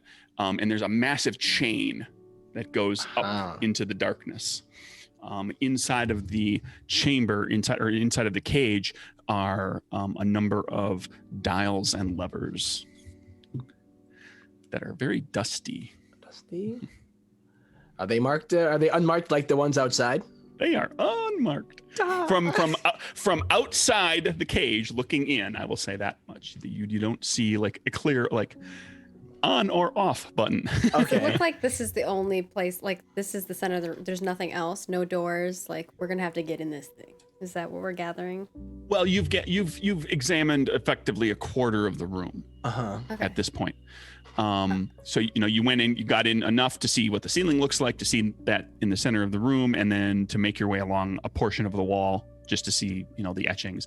You could the group of you could spread out and kind of examine more closely, and it is a fantasy game, so there's things like searching for secret doors and Uh-huh. all that sort of stuff. I'm gonna float off of Rhapsody's head, and she kind of gets closer to the wall and is like, It looks like it's telling a tale.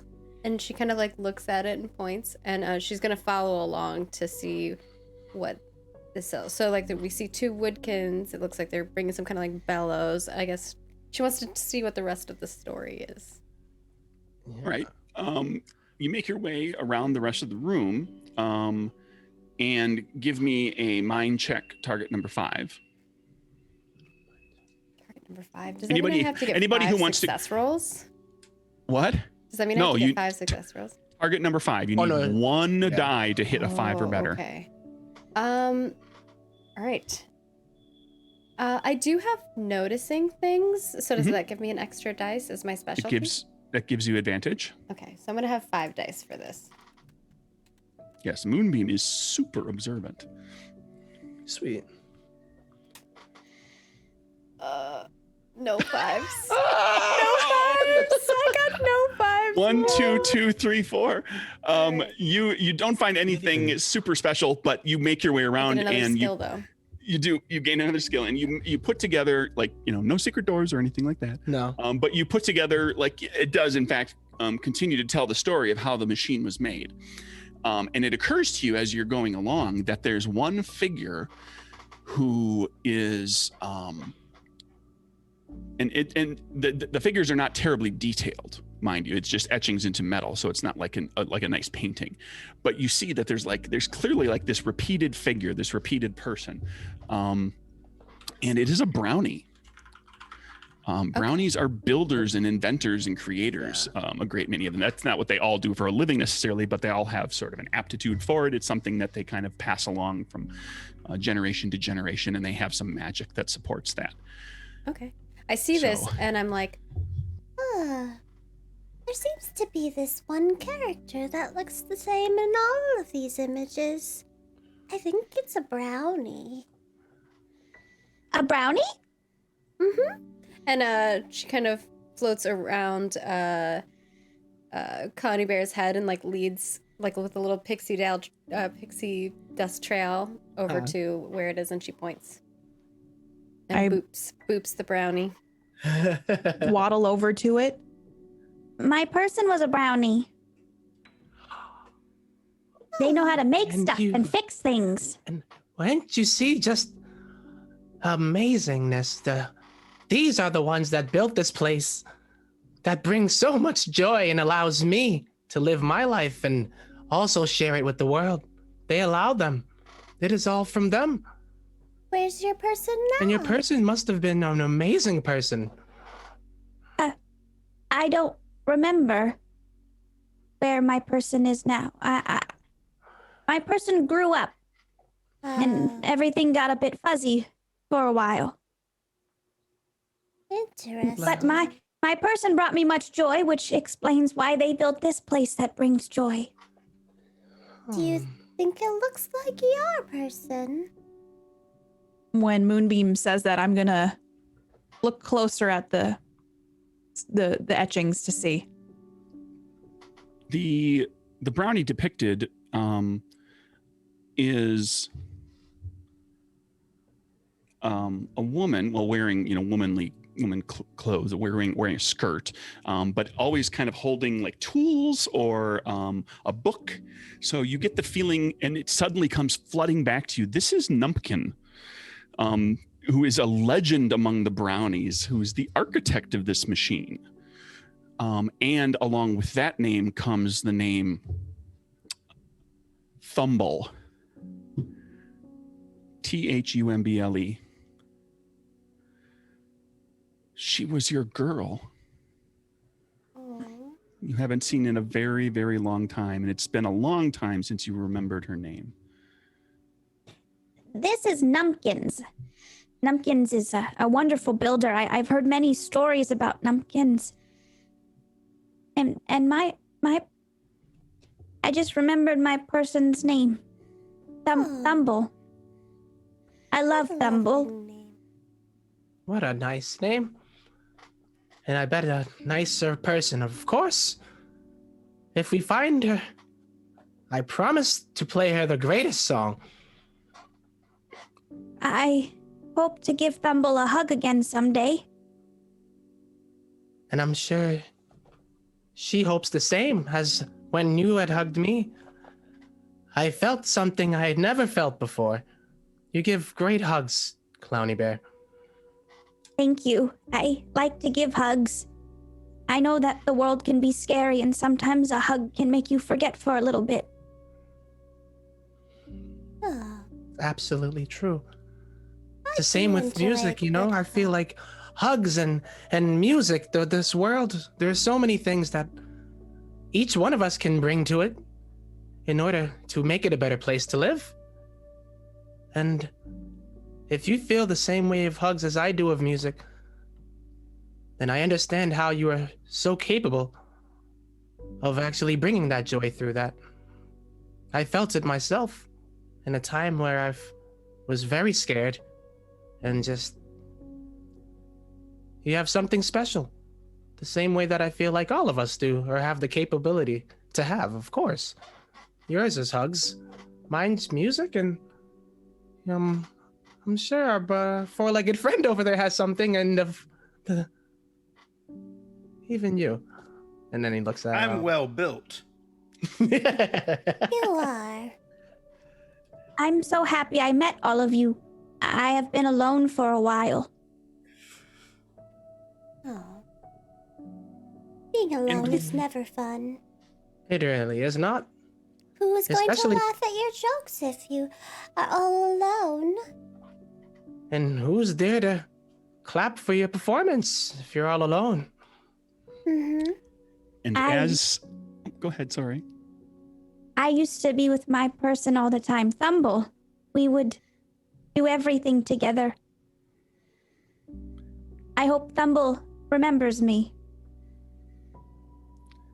I'm sure As- they do. As you ruminate on the nature of being alone, all four of you suddenly feel you are not alone in this room. And there's the clitter and clatter of tiny little Oh, and legs around you, all around you, and suddenly the shadows are moving. Remember, the floor was moving and the floor is moving, and out of the floor, out of the shadows, come tiny little 6 inches across metal spiders. They also build things, and they start closing in from all sides, from all walls. And I think it's break time. ooh, snap! Okie dokie then. Little metal spiders with pokey Yeah. bits. Amazing. Not With fun. pokey bits indeed. All right. Well, We will see you after a short 8 to 10 minute break. We are going to, stretch your legs, get some water, go potty. We encourage you to do the same. We'll play some music and our fan art whilst we do so. And also, if you're interested in getting a Dungeon Master guide as well as some other goodies through Roll20, you can head over to our Twitter, twitter.com/rollforit, where we are doing a giveaway. All you have to do is retweet and like it. And follow us over there, and you'll be in the running for that. And with that, we will see you after a short break.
Hello, everyone, and welcome back.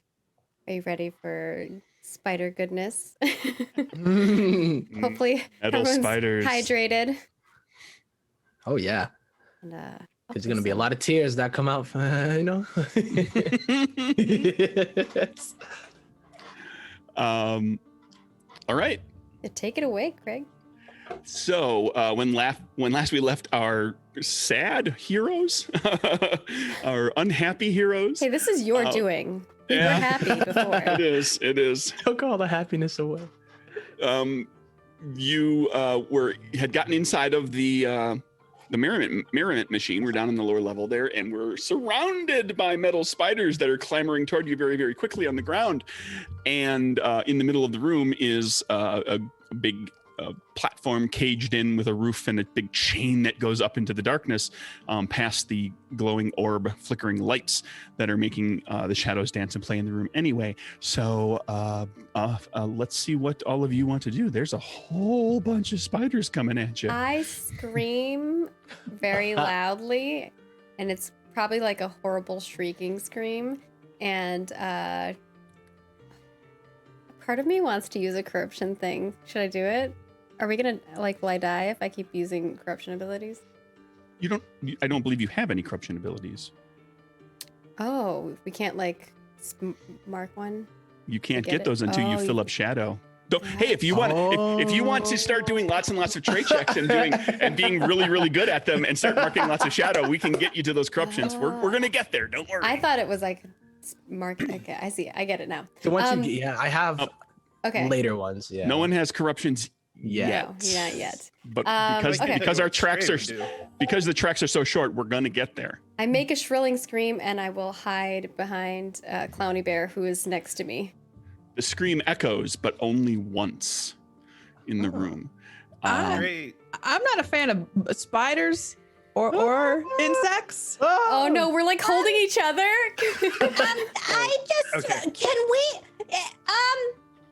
And Cloudy Bear just starts backing up into Moonbeam a little bit. Oh yeah.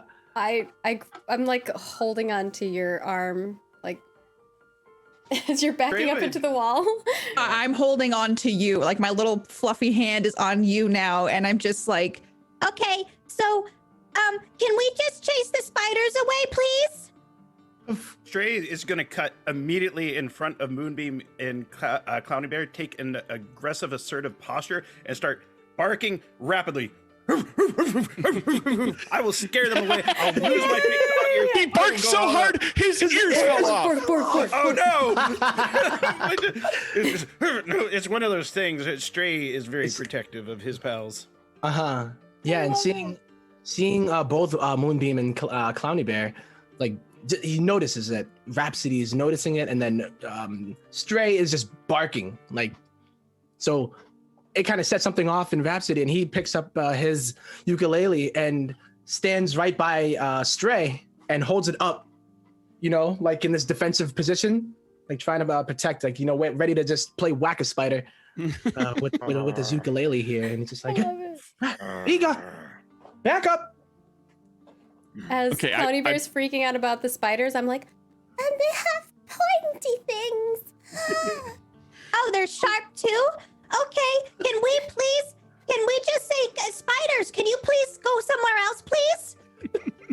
I'm afraid I'm an acmophobia, which is I'm afraid of sharp, pointy things and needles and stuff. Yeah. So this is not good. And these spiders have pointy little legs. 8 of them for every spider. Ooh, and there are dozens of these little spiders. We're gonna go into an action sequence. Okay. So the way this works is I think Stray kind of took the initial action to kind of kick this off. This in good strong hands, we don't have initiative checks in the traditional sense. What happens is Stray took the first kind of action to kind of initiate this whole sequence. So we're going to let Stray go first, and after Stray takes you take your action, you'll choose one of your other players to go next, and then that person will choose another person, and we'll keep going until everybody has had one Clowny Bear turn. and Moonbeam are just holding each other. That's the it's funniest that cartoon thing. The fact that they're both Shivering. afraid of it, of the same thing, and you But went for to different reasons. yeah, like they went to her for the support, and she's just like, they're coming to, give me a hug, right? Because I'm scared. And we pass initiative around to all the players until everybody has gone in that round. And then whoever went last chooses who goes first in the next round, and they can choose themselves. Ooh, okay. And then we start over and do all 4 rounds like that. And basically I interject and just kind of adjudicate and deal with things. I don't have a proper turn in the traditional sense because you never hand it over to me. I will primarily react to the things that you do. Okay. So Spider's closing in. Gray jumps up, starts barking. What are you trying to do with the barking and posturing? Well, is that my action, or do I get to say what I'm going to do? Well, you get to say what you're going to do. We're effectively into, everybody has an action and movement and. All right. Essentially I got to set an example for the other spiders, and Strange is like, all right, over the lips, past the gums, look out spiders, here it comes, and I'm going to start eating the pointy spiders, as many as I can. Just I like see it like a hound dog that's just diving into a bramble full of thistles. Yes. Oh my God, you're going to come love out with it. spiders Funny. stuck to your face. Uh-huh. Like a porcupine. I'm totally okay That's with like it. literally just lamb. I have a Doberman that has like pica or pico, whatever it is. I just eats things it's not supposed to eat. Oh. Yeah. But yeah. Okay. My hound dog snatched a lizard's tail once. It's just like, gee, is that potato? And they do that where they like grab and they shake. Yeah. Yeah. Grant, give me a body check. Target number. Well, they're small, but there's a lot of them. So just kind of like getting at any of them is pretty easy because they're all like there's like a blanket of them that are coming at you. So target number. Sorry. Target number 4 for a body check to Spider-geddon. I have a to specialty go get some in spiders. fighting. Does that help at all? Sure. Gain a die for that. Gain I a see. specialty, so gain advantage for that. Yep, one additional die. All right. And I'd also like to spend a point of spirit.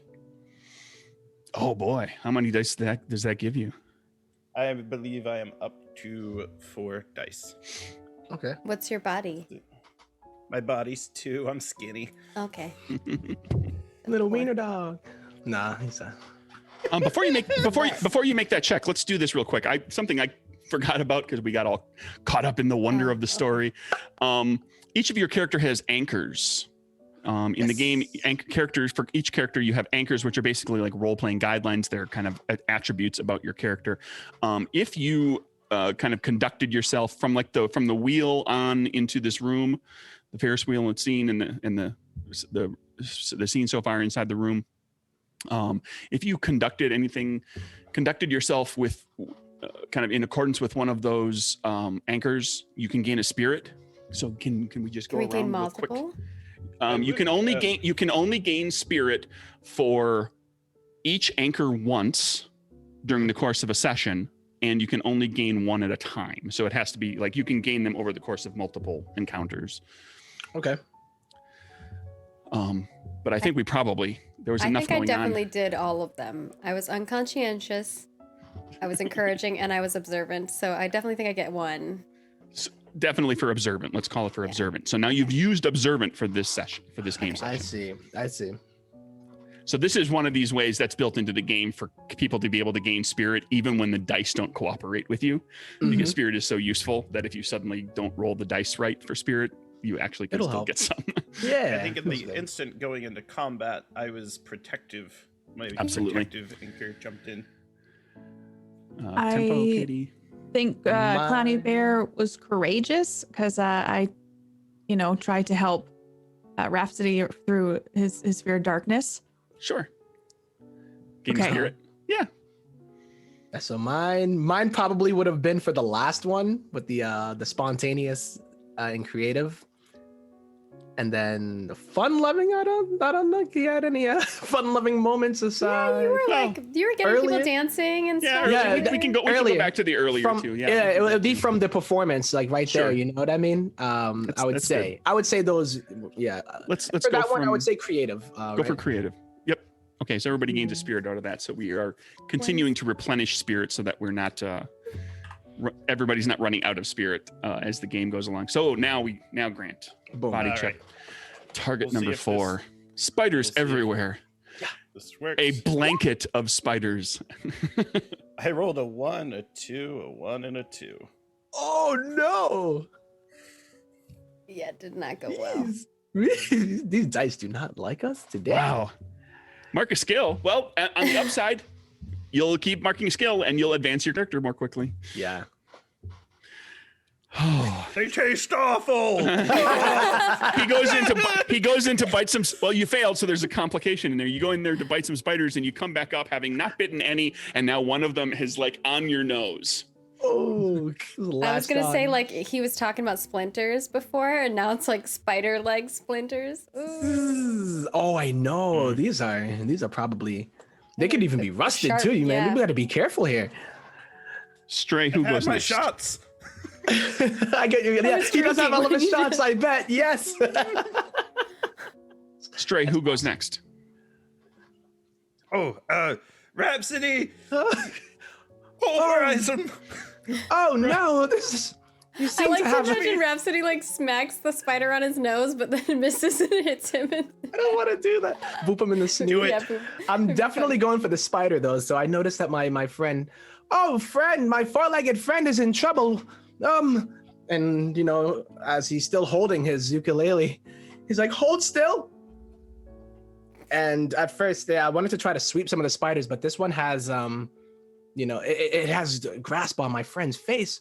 So Rhapsody's like, "No, just." He looks and he's like, "I don't think it's gonna really be receptive to music. Stray, I'm gonna save you today." And he's like, you know, almost like a baseball bat, getting ready to just. And the spider is the ball, and Stray is the tee. Yeah. You want to hit the ball, but not the tee. Indeed. Okay. And as a kid, I wasn't, you know, I mean, it took me a couple tries before. Well, I hit the ball, but I let's gotta help call- my friend. I have to.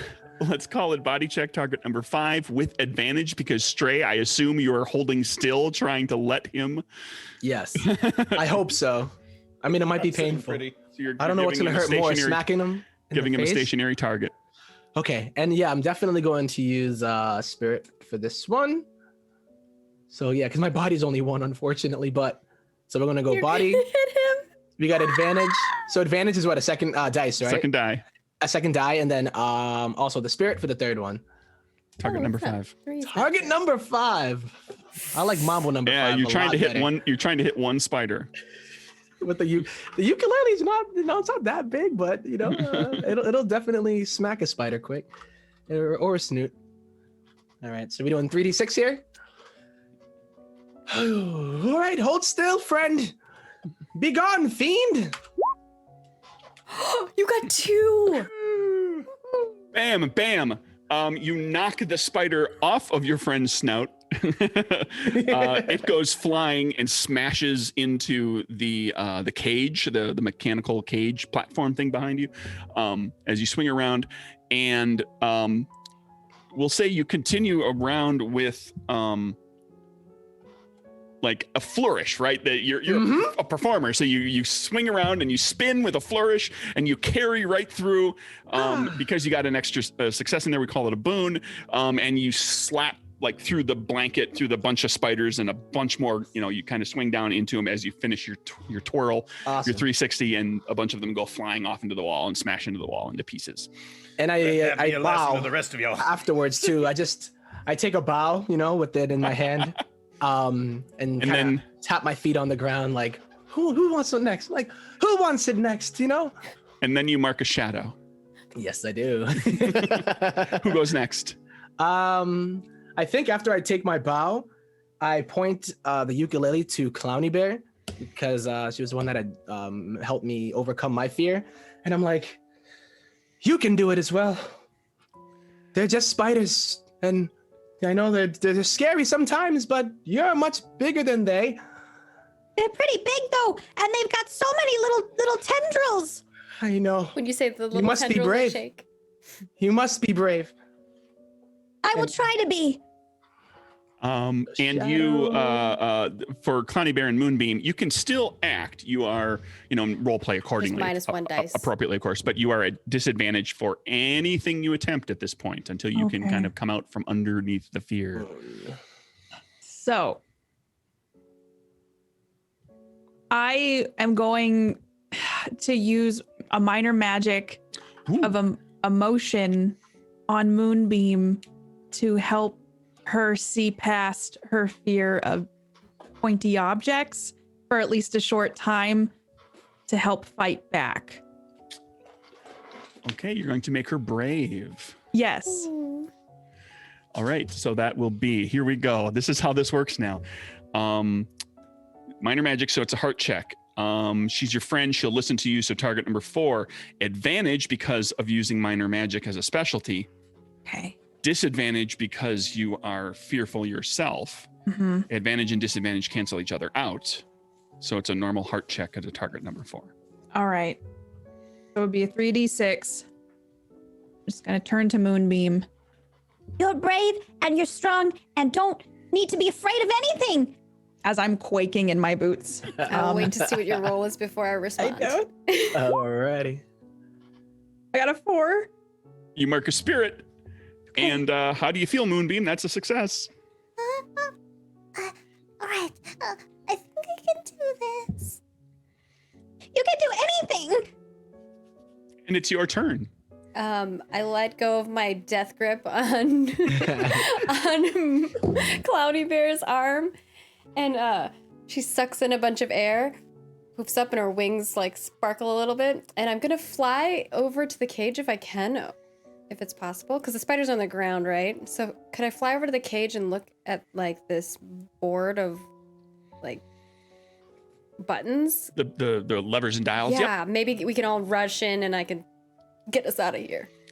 Okay, so you can try to get the thing operational. You can fly over and actually, like try to figure it out at this point, even before other people are here. Just try to, noodle it out. Yeah, she is not good at what they're doing, probably. Well, this would be, unless you have something up your sleeve, this would be a mind check, kind of figuring out what's what. And it might be as simple as like, well, I'm going to press this lever a little bit and just see what it does. Like, does it start to move the thing up? Does it close doors? Does it, what does it do? And so you try some different things because nothing is labeled. So I have 4 for my mind. I'm going to spend a spirit because I think this is important. And then I have a specialty of noticing things. Maybe I might notice one of the buttons looks different than the others or something. Or they're... If there was something to follow from that, I would say yes, but there is a specialty called figuring things out, which it makes it kind of a little different. That would be the one that would apply here. So, but you've still got 4. You've still got 4 dice, 5 dice. I'm spending a spirit. With spirit roll, yeah, you've got lots of dice. We'll call it a target number 5 for this thing. Ooh. Not impossible, but a little tough. I believe. Ooh, I got a 5 and a 6. 2 successes. Mark a shadow. My first shadow. As you go in there, you're like, this is easy. Press a few buttons, style, and move a few levers. And you're like, okay, this is the one that this closes the cage. This opens the cage. This causes the thing to spin. This causes the thing to go up or down. You've got it all worked out in a matter, and then that's because of the boon. Okay. Because of success with a boon. So like, and you've got it all squared away. Overcome my fears. Yeah. And you are last in the turn. So who goes first in the next round? And it can be yourself. Ooh, I don't think that I go first. I'm actually going to have Rhapsody go next because I'm going to shout to Rhapsody. I'm assuming like they're kind of like the closest to me. And Moo Moo's going to be like, I think I figured it out. Maybe if you can get everyone in. Absolutely. And Rhapsody still kind of just, he's going like his shuffling almost, right? With this ukulele in his hand, just waiting for these spiders to come closer. And is actually going to, I want to try to kind of hold the line, I guess, if there's a way that I can move a little bit closer to the device, or what was it? Like it's like a little elevator thingy. Okay, now that somebody said the word, yes, we can call it an elevator. Can we? I didn't know, like, cause I was like, Yeah. oh, Well, she's figured out it moves up and moves down. You can make it spin. you know, yeah. so it turns different directions. You can open and close the gates. Yeah. Now that we know, okay. So yes, it's like, all right, I'll keep them back a bit while, we make our escape. And points over to in action movie parlance, you are covering them. You are covering their retreat. them. I am Suppression covering. fire. Yes, yes. Suppressive swinging. Okay. Suppressive ukulele. Swinging and singing. So Okay. I would say, yeah, just doing my best. Okay, so let's do it available. this, since you're looking to kind of cover their retreat. You can make a body check, target number 4, because there's lots of them, to take a swing, and then if you succeed, you hit some of them and hurt some of them. If you get a boon as well, we can make the boon that you, if any of the spiders tries to get at somebody else that's retreating, you automatically swat them away as well. If you pull the boon, you get you do cover them. It's beyond just the hitting some of them. Yeah, Does that make sense? It does. Indeed. So because there's really not any kind of there's not rules for changing your initiative order or going later and delaying your action, that sort of thing. So that's what this is basically. Like a boon will get you you automatically, if something jumps at Moonbeam, you knock it away before it gets to her or Clowny Bear. And that would be it's a body check though too. So yeah, body check. What's target number 4? If it's body check target number 4 with body 1, I wouldn't. Oh, but it was my boon again from I forgot what the boon was for the first time. Oh, I smacked the you smacked a whole bunch of them. Spider, and then you knocked the one off of Stray, and then smacked a bunch of them away too. Yep. Okay. Ooh, okay. So you can do it. Yeah. I believe in you. That's I why I sent it to you, because she saw you being yeah, it's just I'm over here. I'm still feeling it for sure. All right, well, let's do it. Let's make it happen. I think it's only 1 unless I can spend. I am going to spend a spirit for this one. I believe I can. I believe because I want to get the double. It's going to be the hardest roll of my life, but we can do it. Okay. Good thing I rolled that spirit. You got 1. So you hit some of them, and you're doing your best to protect. You gain a spirit, so you got that spirit back that you just spent. Dang, you 2 and you get a success. You're very lucky, man. That might be one of my traits, or rather anchors, right? Lucky. Oh, no. And who goes next? So after I do that, I'm actually gonna point over to Stray, as I'm having holding this kind of defensive posture, but I'm yeah, and points over to Moonbeam and is yes, they figured it out. It seems as if we escape to this contraption here, we will be able to not have to deal with these scary 8-legged pointy things any longer. I'm gonna go ahead and do myself a helping of escaping, or do you think I should hold the line so that others might leave? I think this is so in my bravery, this is I believe I can hold it. I'm feeling it. The swing, this thing is pretty nice. Multi-use. Adios, then. Make sure Moonbeam's all right, and yes, I'll make sure that everything else will go. So Stray, you could take a pot shot at some spiders and then leave, or you could leave and take Clowny Bear with you. I will take Clowny Bear. Clowny Bear is carryable for your size. Absolutely. And I got him. I'm a soft mouth breed, so I could carry birds and small Clowny Bears. So up you go. Make a run for it. And off you go to the elevator. Whose turn is unless you have something else you would like to do with a proper action. Well, I think snatching Clowny Bear and getting out. Okay. Then Clowny Bear or Moonbeam. goes next? I choose Moonbeam. Can I prepare like to hit the button to go up as soon as they're in the last As person's soon as in the- Rhapsody is there. Yeah. Sure. So you basically just put all of your effort into like the moment Rhapsody steps on board, it's like bam, bam, bam. You're hitting Yeah, I'm like, levers. Hurry! Before they get into the cage. And for this round, Clowny Bear still has an action, even from within the cage. What Clowny Bear. what are the spiders doing? Because like they haven't really attacked us at all. Like, are they just He ran. Well, they have been, but you've been fending them off. They haven't Okay. made like All right. okay, from the point of the view of the game and the GM, if you had like I started kind of, to be honest, I started nice. Like when Stray failed, he ended up with a spider on his nose. I could have Okay. had the spiders swarm him as the downside, and he takes a condition and gets injured. And, okay? But I'm playing nice for just a little while. Just a little. Okay. Thanks, man. I appreciate Ah. it. So are they So- coming? Are they rushing at us right now? As we're Yeah, they're swarming all up on top of you. And then there's also ways for me to just like, okay, I'm just going to interject and say, okay, this big thing happens, and like everybody Okay. has. There's another type of check that we're going to potentially do here too, depending on how this all times out. So, but Clowny Bear, you are in the cage, you're safe, but you could attempt to do something from within here if you wanted to, if you have a since we're in the bright cage now, idea. we're all together. I or you feel could like just wait. We're not all together, so Nope, Rhapsody, waiting for Rhapsody was is just still holding it outside. down. He was sweeping, and he was just on broom duty. okay.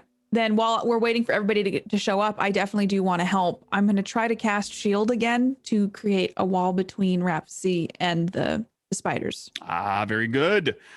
Give me a heart check. Nice. Okay. Target I'm going. number. It's a really simple, like, boom, here's a big shielding thing. It's not a high finesse kind of thing. I'm still at Um, disadvantage though, correct? Correct. But you have advantage because this is using minor magic. Oh, Oh. So they offset each other. So it's going to be a heart check at normal dice, target number 4. okay. I'm going to spend one spirit to see if I can. I really want to protect Rhapsody. Okay. Oh, I got 2 4s. Okay. Mark a shadow. No. And you create How many shadows does Clowny Bear have? Just 2, and hopefully Okay. no more than that. All right. Uh-huh. you create what does the shield look like? I wave my little bear paw, and you see like what looks like invisible bricks that are somewhat opaque start stacking in between the two of them. Like a time yell. lapse. Yeah. Like Oh. He just starts playing Tetris. there! Starts playing Tetris. Like, it's like Yeah. Tetris, like They fit into the spots so like perfectly. a pro. And you can, I'm going to give you, I've got a couple of, now for the record, when you get boons, if you have a suggestion for a boon, for what you want that to be, this is your success. You succeeded in creating the wall to protect Rhapsody, and you also have a boon. I've got 2 suggestions. If you've got an idea, this goes for anybody, you can throw it in there as well. One, you can say that the wall actually creates like a cavern for Rhapsody to run through, so he's protected on all sides. Or you can just have that one wall, and you can create another wall and then tip it over on top of spiders. Both of those are incredible. I like the idea because Clowny Bear is very like loyal and wants friends before spiders. So I think building that tunnel just to make sure that he can get to us safely is more important than taking out the spiders. Okay, so you build a magical brick tunnel, and it all piles up high enough that the spiders would, they could climb over it, but it would take some work. And it's the end of your turn. That's the end of the round. Who goes next? Ooh. Oh boy. You can choose Rhapsody, anybody. I feel like you need to go first. I think like obvious choice is you. Yeah. Yes. All right, um, Rhapsody, you've got a safe escape route. Yes. Yeah. I got this brick wall, and I'm just amazed by it. Like, wow. You know. For just a brief moment, you might have been thinking, "What are you doing?" Yeah, I It know. 'cause surround you. if it surrounded me and put me in darkness, I would have been like, no, Oh, 'cause yeah. I'm not Oh. there. But I think it's all right here. It's like translucent, luckily. I think. Yeah. Right? Yeah. There's light that Oh, can you go said through was it.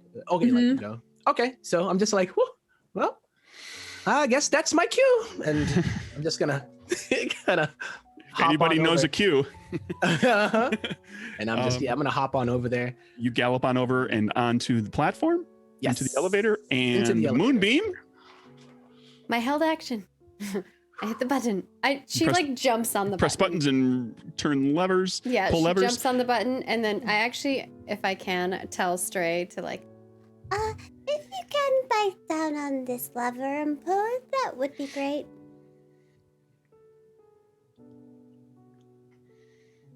Because I'm small. I can't pull the lever as easy. Grab the lever with my mouth and pull it. Ka-bonk. Also, I like the And idea of a doggo. Like, The I know the gate closes. The elevator starts to move up by pulling on the up lever, and you breathe a collective sigh of relief as the spiders are left behind. Looking out through the gate, the lattice of the cage, you see the spiders start to coalesce into a giant pile that is slowly getting taller and taller and following the gate. Wow. And about a dozen or so spiders right at the top of that jump Oh my. up to the cage. Oh. They land on the side of the cage, and it's like a lattice. Like it's not like a prison bars cage, but like a lattice cage. You know, it's Yeah. like Okay. so that they can't really get through, but they're up on the side of the cage, and there's a dozen or so of them, and they open their tiny little spider mouths, and fire comes out, and they start cutting through Whoa. the cage pieces Whoa. like welders' torches. Hold up. As you are going up, as you are now 20 feet above the ground in a spider-covered elevator death trap. Oh, these spiders are crazy. Crazy eights over here. And so none of them are directly like advancing or getting to you right now. So basically everybody can just kind of take an action. We'll go around whenever you've got, we're kind of out of the action sequence that was before. But everybody can like take an action. So whoever's got a bright idea can just jump in with something I think as these Katie's spiders, itching to say something. unless all the spiders get inside. Yeah, I- let's try I to w- avoid that. I would try to do another shield to knock them down, but instead of this time, like making something that could kind of keep us safe inside and make them fall off the elevator. Like a smooth orb type thing to push them off. Let me ask this question. What other realms of magic do you have? Emotion, animal, and shielding are the Okay, three emotions. that I have. Okay, emotions. Yeah, probably not going to do the job. Animal. Okay, so shielding's probably your best choice. I wanted to double check. Is like,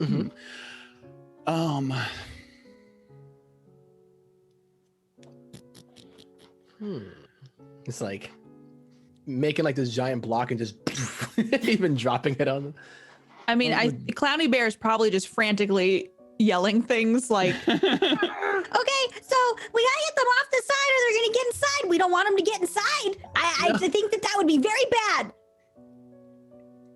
Yeah, I don't want them inside here. No, I'm not the biggest fan of these creatures either. So yeah.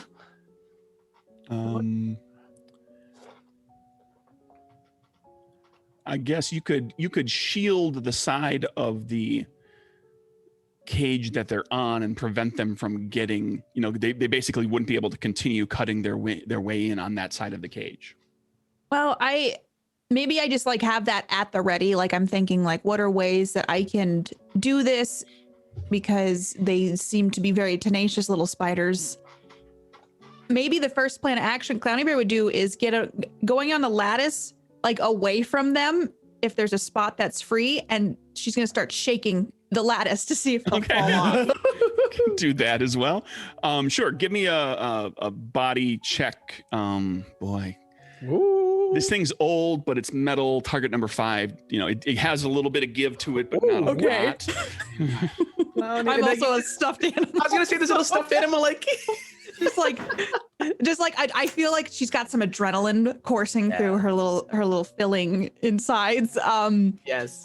So am I still at disadvantage though because of the spider situation? Yeah, spiders. Yes, you are. Okay. So my body is 2. That would mean I'm rolling a 1. I'm gonna spend another spirit for that. At least make it a 2. Now here's something we can throw out there, since everybody's kind of in the cage, and that's an option to do that. What we can do is somebody could help her, or she could help somebody else. And the way helping works is one person makes the check, the other person spends a spirit of their own that gives that person the extra die then. Okay. And then they make the check with that. Or you could go individually. One person could try, and then another person could try, but you're doing it on your own each time. Mm-hmm. I'm sure. Rhapsody would be helping to if Clowny Bear was saying like, "Hey, well, like help me like shake these spiders off." Yeah, I mean, I just run over to a clear spot on the lattice and We gotta shake him off or something. Yeah. Oh, for sure. Oh, And then the bear gets over there and is just like, ah! And Rhapsody helps shake the thing as well. Rhapsody, So you spend a I spirit. use my spirit. Yep. And Clowny Bear gains the point, so that Clowny Bear doesn't have to use. You don't have to, Katie. You don't have to use your spirit. To gain the die, you get it from Rhapsody's. Okay, so we still only have 2. So I'm anybody have a bright idea about how? Now that's the spirit gain. You can only do that one time. Okay. But there's also advantage. Does anybody have a bright idea about how you might give this endeavor advantage? I was actually wondering if I have air magic, could I like there we go. Oh, beautiful. Make some wind with my wings to like make them like have a hard time holding onto the cage? That's what I was thinking. Give me we'll have you do a minor magic check. So it's going to be a heart check, target number 5, to knock some off. And if you get a boon, I thought it would be body because I'm like using my body. It's magic. Oh, I'm heart so check. Bad. But here's Okay. but here's the thing. If you do nothing, you get nothing. Oh, for sure. You only have 1 die. For sure. It's give it a just try. 1 is all I'm letting you guys know. Hey, I like that. All right. So that's just another way to help knock some off. Like basically the way this works, to a little peek behind the GM screen is, you know how you have tracks with checkboxes? I have checkboxes for challenges. Mm-hmm. And so there's a certain number of checkboxes that you need to accomplish in order to deal with the spider challenge. And you've dealt with a number. You've had some successes in a bunch of different ways, but you got on the elevator and you started leaving before you filled up the track for the challenge box for the challenge. So some of the spiders jumped along for the ride because you got to do a couple more things to deal with the spiders. That's cool. So you're slowly getting there. So I don't get any every little bit helps. Yeah. I am a 1 heart person. I'm gonna roll my. Give it a shot. Just whip up some wings. and see what happens. If you succeed, what's my target? Well, let's do it like this. Since you're looking to just kind of give advantage and to Clowny Bear. You do it. You create wind. You're not focusing the wind on a particular place, trying to make a check to do anything in particular, but you're creating wind. That's giving Clowny Bear, giving Katie advantage. So that's an extra die now 2. So a spirit die and an advantage die to Katie for 3 total, yes? Yes, that would be 3 because I'm at disadvantage. So you just see this little bear into the cage. And her top is, the top half is like, oh no! Not shaking it too hard. And you shake the lattice. No successes. Mark a skill. None of the spiders fall off. Oh no! They finish cutting through just a couple of spots where a little piece of lattice falls off. A spider gets inside and looks over to Clowny Bear almost with contempt. Oh. And that little burning mouth that it had shoots across the elevator, hits Clowny Bear. Mark a physical condition. Make a checkbox for your first physical. When you look at your condition track, you've got an emotional track and a physical track. Mark 1 for the physical condition track. And you aren't stuffed animals allergic to fire? Yeah. Wait, which one should I mark? Because there's exhausted, injured, broken. You start with the top one and you work your way down. Oh, okay, good. So I'm afraid right now. It's going to be physical condition, so exhausted. Oh, okay. Oh, I gotcha. Okay. Yeah, like it shot fire at you. You're a teddy bear. You said whoa, and you dodged out of the way like nimbly as fast as possible. And you've been running and jumping and dodging fire like crazy, and so now you're exhausted. Yeah. And then Okay. you'll see right next to the conditions, in between the two tracks of conditions, there's a 0 and then a -1 and a -2. Those are penalties to dice rolls. Okay. Where the condition comes into play. Right now, the first one you get, it doesn't affect your dice rolls yet. You're still at a 0. It doesn't do anything. So you can be exhausted and be a little afraid on those tracks and still not be suffering from any penalties. Wow. So Clowny Bear is a little singed, perhaps not on fire, but singed. A little bit. And I think for all of that, Stray still can try something before the spiders start to come through the holes. That makes sense. In the lattice. Oh, they'll go into. I just want to say that these spiders are keeping me busier than a centipede at a toe counting contest, and I'm gonna. I am determined to gobble them up, so they will try to get through the holes, but they're gonna go into the mouth part of my body. So the way this will work is I'm gonna try to fight them again, and I'm gonna use the spirit. And hopefully I roll decently. People who are listening to this, if anybody feels like making a list of Stray's off the cuff colloquialisms, I think we would love to see that compiled list at the end of the We have a campaign. wiki. You could add them to the wiki. Because he's got a couple of them so far, but if anybody suddenly thinks they're going to listen to the whole thing, like start making the list now. I want to see a list of 30 colloquial phrases that Grant invents over the next month. Okay, so did you roll? Sorry. 3, 2, 6, and 5. I was going to call it target number 5. So you got 2. Awesome. You get up there, you bite, snarl, push, shake the lattice, push that one spider back out through the hole. And confuse and confound the spiders enough to the point that they all tumble off of the cage and fall down below. And the elevator continues along. And there you go. You're safe. You're away from the spiders. That was close. I'm gonna run over or fly over to Clowny Bear and land on them. And I would like to use my 4 winds to remove a condition from them.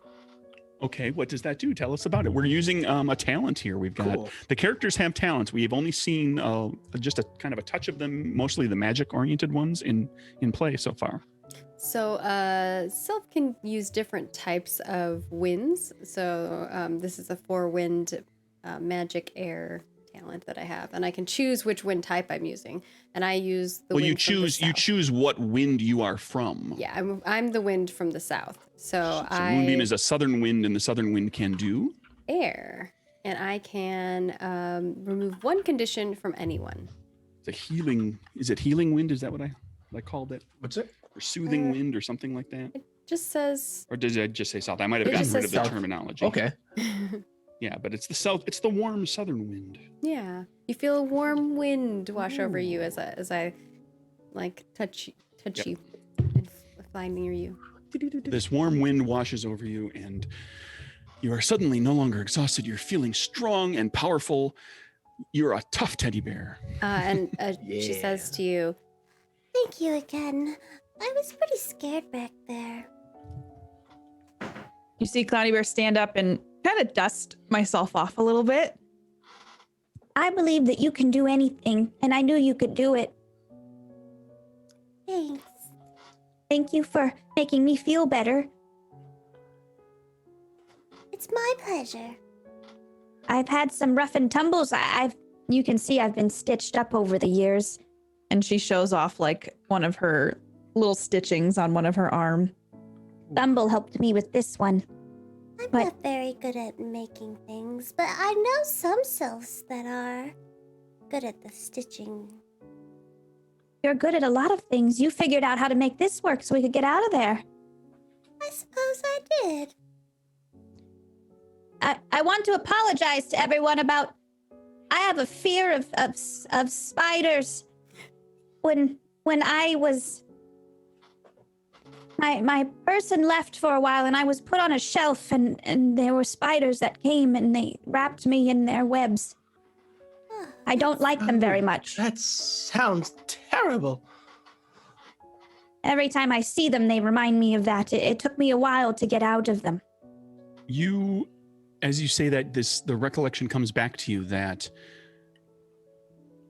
you were with your little girl, with your person, and then you weren't, and you were left behind, and you were alone for a very long time.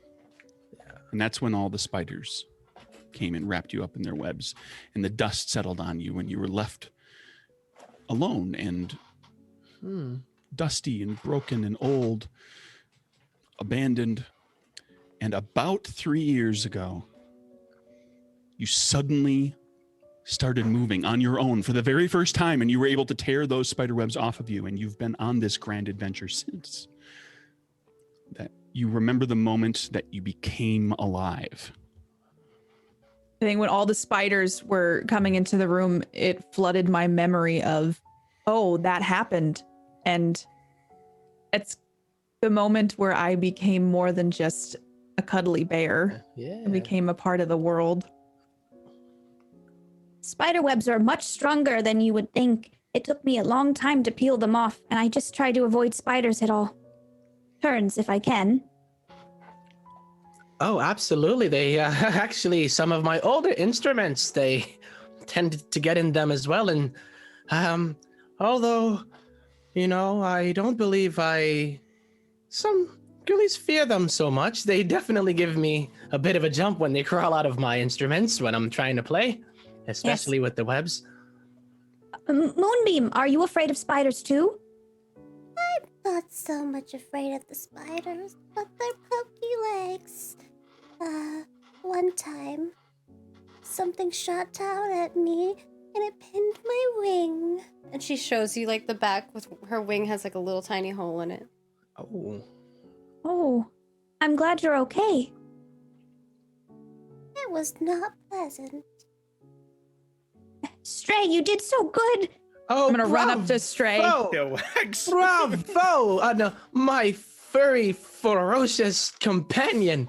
An absolutely stellar performance there. One that'll be sung about for ages.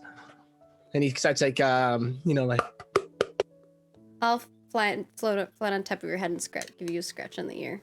Oh, I'd be rubbing the top It of, I'd be shows. rubbing your side with my little hand. oh, I have so many feelings.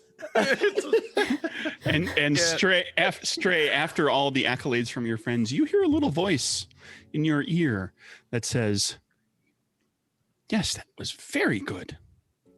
I'm very proud of you as well. You did so well. None of you hears this. Okay. Only Stray. And I just like, well, thanks. And I apologize if I put you in any danger at all, or I behaved sporadically. I tend to live in the moment. I'm just saying this nice and loud. Oh, he says it out loud, and I guess Rhapsody I would say pick up this on out that. loud, yeah. So Rhapsody would pick up everyone on would that. hear me. I love living in the moment, and spontaneity is one of the greatest gifts one can be blessed with. Sure. Hmm. I'm not responding to Rhapsody. No. I'm sorry. I love it. Yeah, and I'm just kind of, it's one of those things where I look like I'm lost now. Maybe I'm chasing a car and my... Yeah, you've noticed dog every so brain. often that Stray just kind of talks to Yeah, himself. yeah. Well, that's, it's good to be humble as well. Yes, that's something I should learn a bit. Did you all see when Stray picked me up and carried me to the elevator? Oh, I did. And Stray, did you you're a see? hero. You. I no need to shower me with accolades. I'm just, I'm sometimes a Clowny Bear's best friend, or And you a jumped little in front fella's of the best. spiders to protect us. Whenever they first came, and you put them in your mouth, I would never do that. I'm not afraid of spiders, but I'm afraid of the indigestion I might feel later, or the Especially with how fact that my tongue is so sore. hot they were with the fire stuff. That can't be good for your internals. Oh. Actually, I believe in my heart of hearts that the fire is medicinal in quality. It's The elevator almost begins as to if- slow. Uh-oh. Rhapsody, you were incredible swinging that your instrument around to take them out. Why, thank you. It was just me, putting on a show. After coming to this place, it seems to be a bit gloomy, but anytime I have a chance to perform, and of course, if I'm able to put a smile on my audience's face, I am a happy fawn indeed. I don't think the spiders were smiling though, but they were not my target audience, so they kind of were now, weren't they? As you're ascending, all around you, there's machinery, cogs and gears and wheels and pistons and bellows and platforms amongst them with ladders that connect different levels. The elevator just passes smoothly, like right through the middle of all this machinery, none of it hitting the elevator. And now you're reaching the top of the elevator's ascent, and it begins to slow down as it comes to a hole in the ceiling. And there's more of these orbs, for the record, too, as well, all around the rooms that are in amongst the machinery and gears. So as the machinery moves, the light flickers and the shadows are cast strangely and constantly moving. And you're getting closer and closer now to this opening. And I wanted to give you that heads up there, Moonbeam, with your mastery of the elevator before the elevator emerges through the opening into whatever's up there. You're getting close to that. Moonbeam kind of can I fit through the lattices outside to look Sure, up? you could get out of the elevator. Maybe I should take a peek to see what's up there.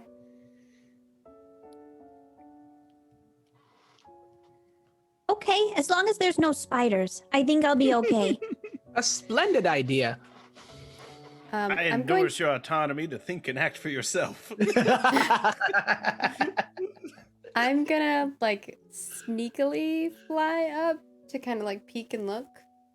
So you flap as subtly, as quietly as possible. I like glide. Not a furious flapping. Yeah. No, A nice, quiet, slow flap. not a rhapsody flapsody. Just- And you get through the lattice work bars up and fly up ahead, and poke your head up through the really, it's like poking your whole self. You're so small, up through the opening and looking out into a big chamber, which appears to be kind of up at the top of this machine.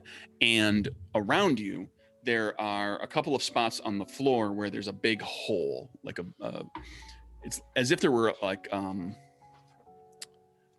oh geez, what is the word I'm looking for? Like a It's there's a hole, but there's with a raised lip on the side, so it's like a short squat cylinder that's hollow. It's like from down below in the machines, there's openings that are kind of raised up a little bit, just kind of you could Rhapsody could step up onto the edge, a couple feet tall. Okay. And coming out of these holes from the machinery down below, and those bellows and pipes and everything there's 3 of these holes, and they're flowing that black smoke up to the top, to the ceiling, and the 3 streams of black smoke are coalescing at a smokestack at a larger opening that shoots straight up with that great smokestack. And Moonbeam, you imagine that when you were looking down the smokestack, if there were eyes down here, like this is where those eyes were. Oh wow. Okay, I float back down and I Somewhere in here. Yeah. And there's there's more machinery and a control panel with more levers and dials and things up here as well. machinery. Okay. I'll relay that all to you all, and then Moonbeam's like, Maybe we can look at the control panel? Also, this is where that eye probably was. Oh. Well, then, that case, it means that we are close to our destination, and We still do not know what it is that is in there, so he should be very careful. As you had said, they did not seem very friendly now, did it? Well, it told me to go away and that this was its place now, so that Oh, doesn't seem very friendly to me. not at all. Well, perhaps we should tell him that it simply is not his place and see what he says. Or it, whatever may be lying up there. Maybe he's a fan of music? Perhaps? Perhaps he just needs a bit of some musical healing. Maybe he just needs a friend. Yeah. I believe anything can be solved with the power of music.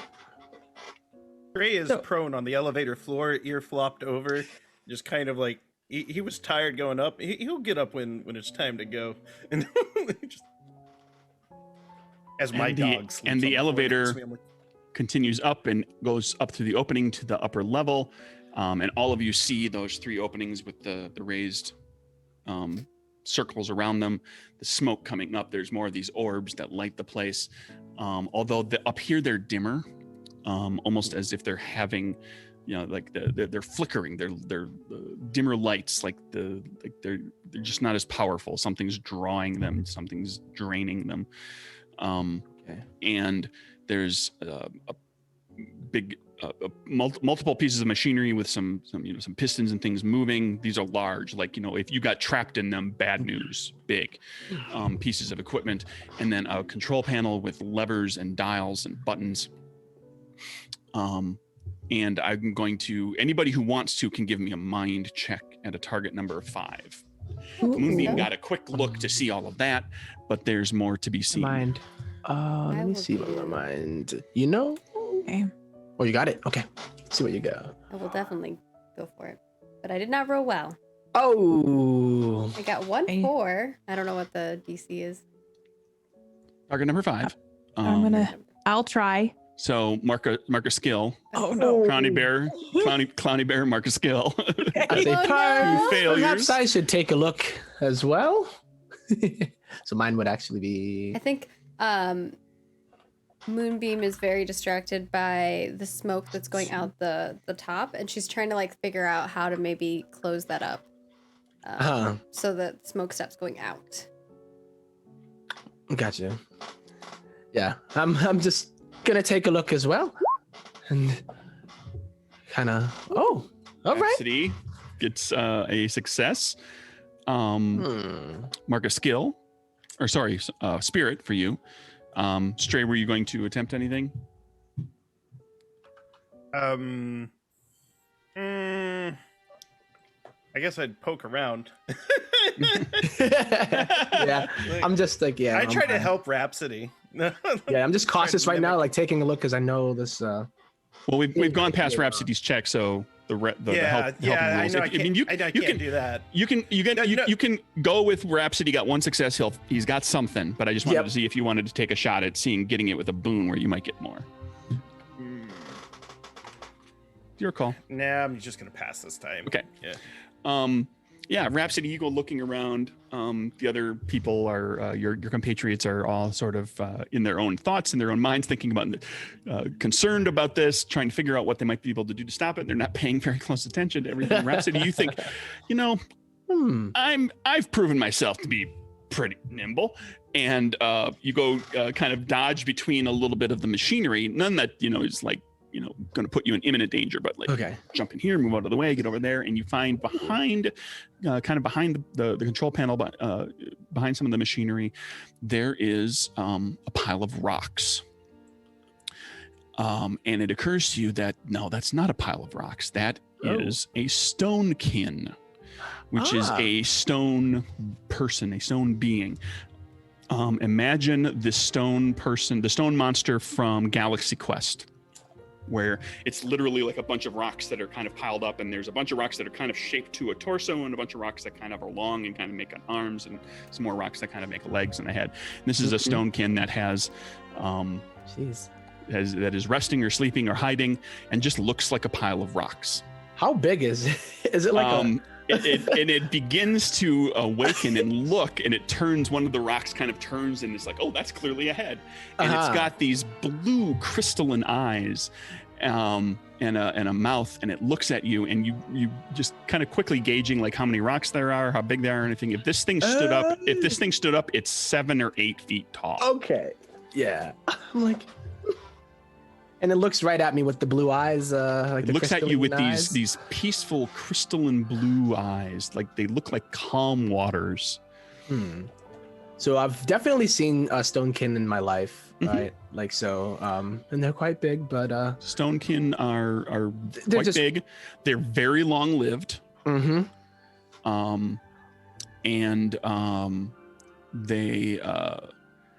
They're sort of they're gentle giants in almost the truest sense. They're big. They have they're big and hard and tough and strong, but they feel emotions deeper than almost any other.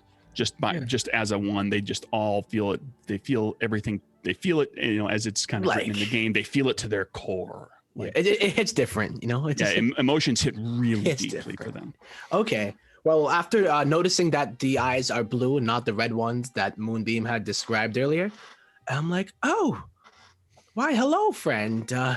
Didn't mean to wake you from your slumber, but could you help us out a little bit here? It seems to be your home is under attack, and they're trying to take all the happiness away. However, we do not know who it is that's trying to do so. And there's something wrong with the machinery in here. And we were wondering if there's any possible chance of at least knowing just about anything, how this whole place works.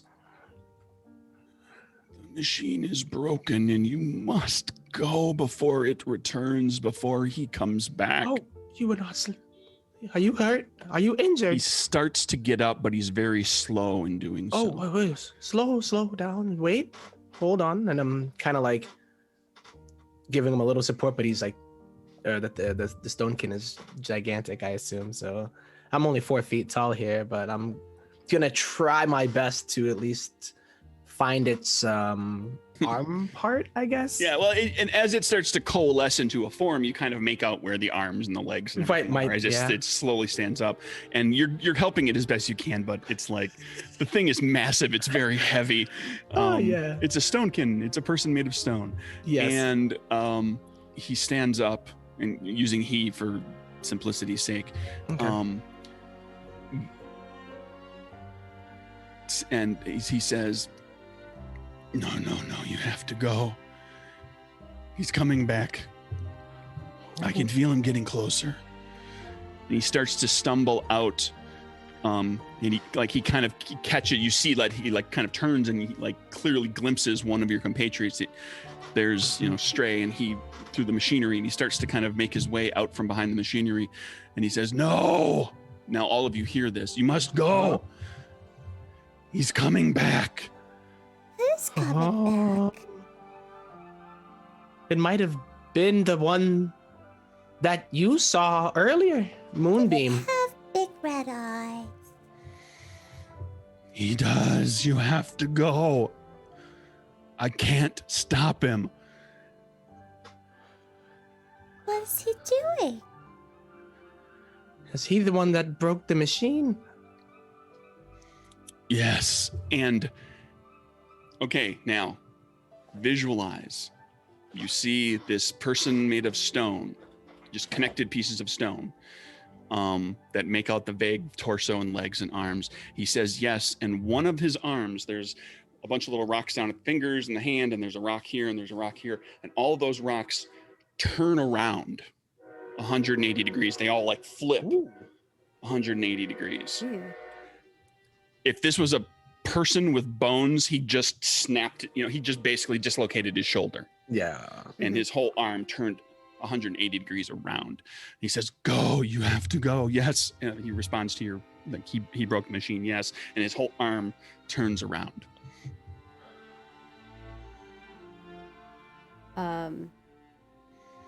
Now, maybe you can answer this for me. But if this machine here stays broke, there won't ever be any more happiness any time again in the world. Never. And then his other arm turns 180 degrees, and one of his legs does the same. And now he's got one foot facing one direction and one foot facing the other direction. You're moving in mysterious ways. But he hasn't cried out as if it hurts. Hurt, okay. Okay, sir. Indeed, you have quite amazing dance moves as well. I could possibly teach me a thing or two, but Also, this thing... we need to help fix it. You see, whatever this thing's doing, it's not good for everyone else outside. And clearly not for you either. Do you know how to fix it or have any idea how? We are not afraid. We've come a long way. I could not help, afraid. but I am just a guardian. And then the other leg turns around. And then all of the individual rocks moving independently of his arms and legs, which have already turned around. All the rocks in his torso turn around, some of them in different directions. And now his body is facing the other way, but his head is still facing you. His eyes are still facing you. I would make my way into the room and start looking at the things that are broken to see if there is anything that sticks out to me that I could fix. Give me a mind check, target number 5. Okay. There seems to be... Whoops. I rolled that. Did I roll that right? No. You did a 40. Oh, I did it. Yeah. I was like, what did I do wrong? A 6 and a 2, and I don't know if you want to take that 4. Yeah. Oh. No, I'll take the... well, it's a target number 5. I'll take the 6. That's fine. You see that at the control panel, you've gotten a chance to see the levers, in the elevator, the levers and buttons and everything, and the levers and buttons in here, in the control panel here. And some of the levers and buttons in the control panel here are made of very different material than the others. Most of them are these big metal, kind of clunky looking things. Like this was made with very rudimentary metal working, just like here's a basic form of a leather. It's an arm with kind of a handle piece at the top. A couple of the levers and a couple of the buttons are made of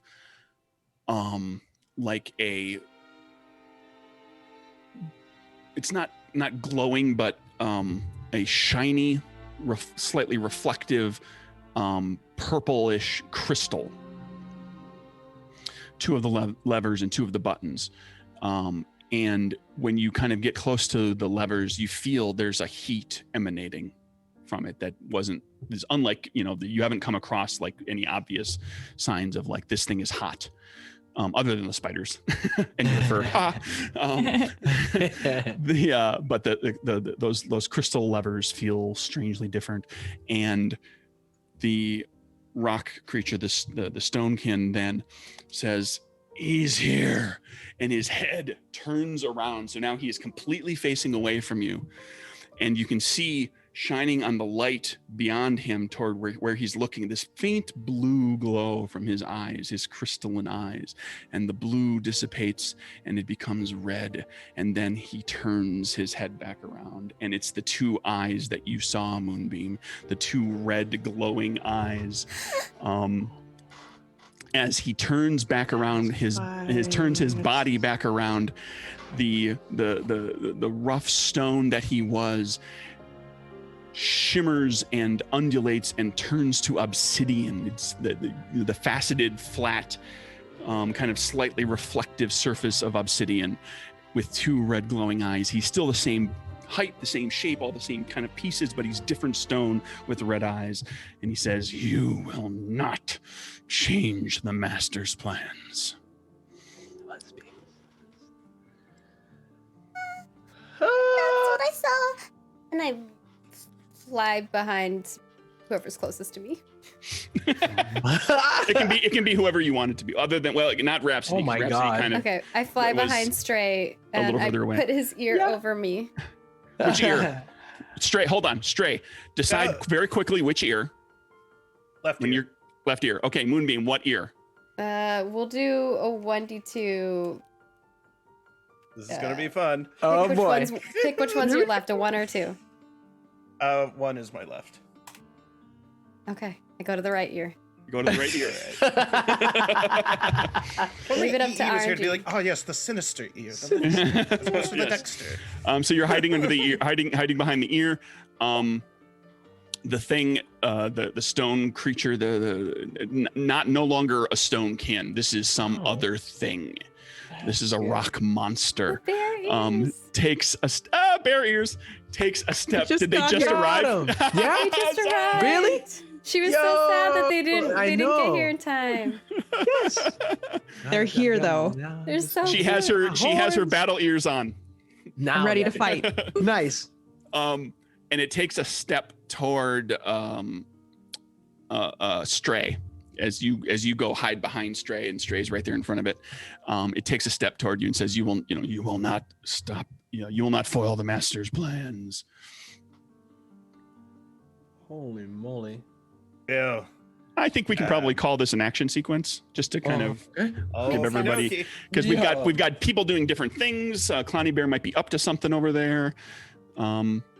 Let's Moonbeam, you're the first one who spoke, so you kind of kicked this off. You flew over behind Stray's ears, and it's your turn. So you have a turn to take at this point, but you've got the protective shielding of Stray's right floppy ear. Can I assist Stray in whatever Stray does and give Stray the next action? Sure, you could help. Just spend a spirit, and Stray gains. All right. You could speak and be encouraging. You're right there at his ear. Yeah. I'm To like, encourage him in whatever I'm he's wrapped going to around, do. I have your ear wrapped around me, and I'm like, You got this. Big words. All right. So then Moonbeam, whose turn is it? Stray. Stray's turn. Cool.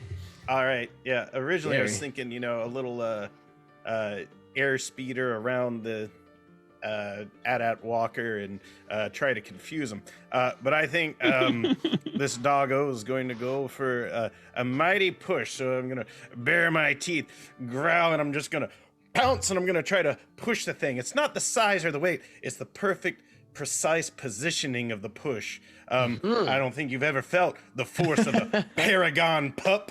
So, yeah, so I am spending spirit as well. I'm getting a little low, so I better start doing good stuff or score single hits. That's my favorite mechanic so far, the one-hit mechanic. So it's going to be 5d6. What's my target? Big stone obsidian thing, very, very threatening target number 6. Ooh, boy. Eye of the tiger, will of fight, rising up to the challenge of our rivals. I miss all the targets. Oh, so many fives. Oh my gosh. Oh. Ooh. 5 dice. The rock monster dodges you coming in and then turns and just slams down on top of your back, dropping you to your belly, and mark a physical condition. Ooh, boy, this thing. And then whose turn is it? My spine. Heck. My little. Oh Oh, man. I'm gonna pass it to Rhapsody. Oh, well. Yeah, Rhapsody. Shove him over me. He'll trip. Ay, it's a 6. And what was that? You said that was a body, right? Too. So let's Fighting this thing with body. any kind now, of fight. Now, So, for clarification, remember, I'm not marking hit points or wounds or anything like that. I'm marking check boxes for overcoming a challenge. Yes, right. As we saw with the spiders, you could fight the spiders. You could try to knock them off the cage. You can do all sorts of different things. If you can come up with something that will deal with the problem using whatever trait you want to use, it can be body for fighting. It could be mind for trying to trick the thing. You could charm it and try to intimidate it. You could do all sorts of different things.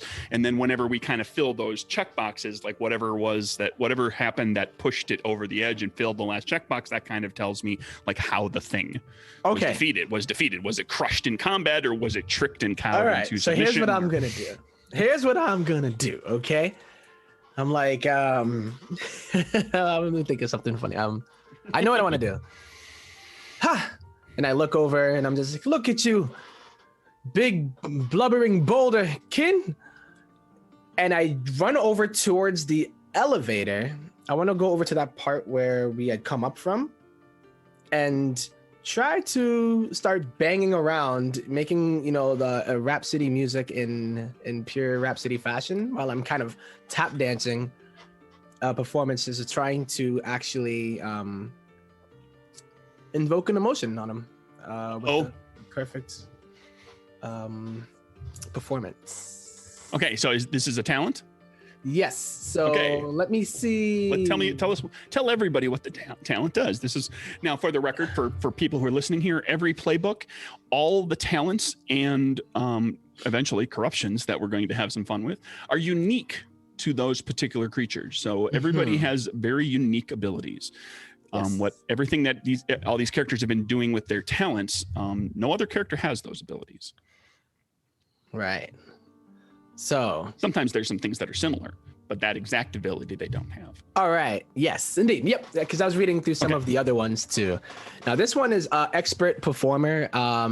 You choose your performance focus, which is my instrument. So I use it as a percussion. Funnily enough, it's like a little ukulele thing that I use more for percussion. But sometimes I'll be hitting the strings and whatnot too. So if I want to, depending on what kind of emotion I want to invoke, will kind of be reflected by how I do it. So I'm thinking here, oh man, because I could go many ways with this, okay? The first one I had was I was gonna make him mad, but I'm like, I think he's already mad. But I would actually see if it's possible, since we're in this place that, the sadness is spewing out of it, right? If the source of happiness, right, is not here anymore, since, you said like certain things come from different... Yeah, the machine normally produces happiness. So if the machine is broken, is it possible for me to invoke the emotion of happiness at all? Or does this machine need to be running for it ever to... I will say this. Yeah. Your ability allows you to choose to you spend a spirit, choose to invoke an emotion. Because you are spending a spirit, I'm never going to just leave you with nothing. It's not going to fizzle.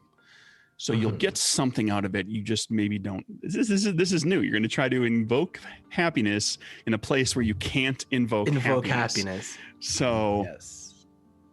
I will not give you nothing, but it is a weird situation. So oof. Is that enough to... It is. Decision? Okay. I'm debating if because it would be for even like the character, like to be able to do that would be something. I mean, I probably would have to roll really well, but you know what? And also you would become an absolute legend. Yeah, amongst performers. I think for invoking an emotion when you shouldn't have been able to against a if it succeeds. I'm going to try to do so. This is kind of the thought that I had. I was like, you know what? Yeah.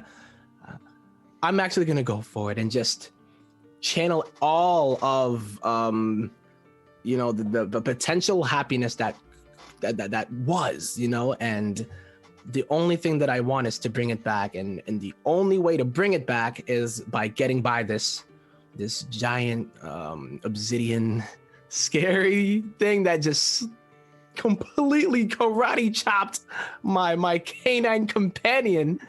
So yes, I'm gonna go for the performance of a lifetime and actually use the strings as well for the first time in music. And yeah, in spend the spirit fashion. So I'm gonna spend my spirit here. And boom.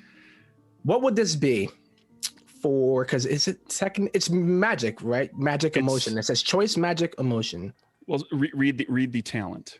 So the talent itself is choose your performant focus, spend one, well, first it's expert performer, and then quote, choice, magic, emotion. So because you have to make choices there because you had to make a choice on what your focus is. Yep. It's magic. It does emotion magic.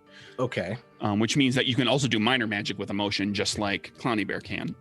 Gotcha. And then the ability actually says, the specific ability says, like, spend a spirit and instill any emotion in one target that heard and saw your performance.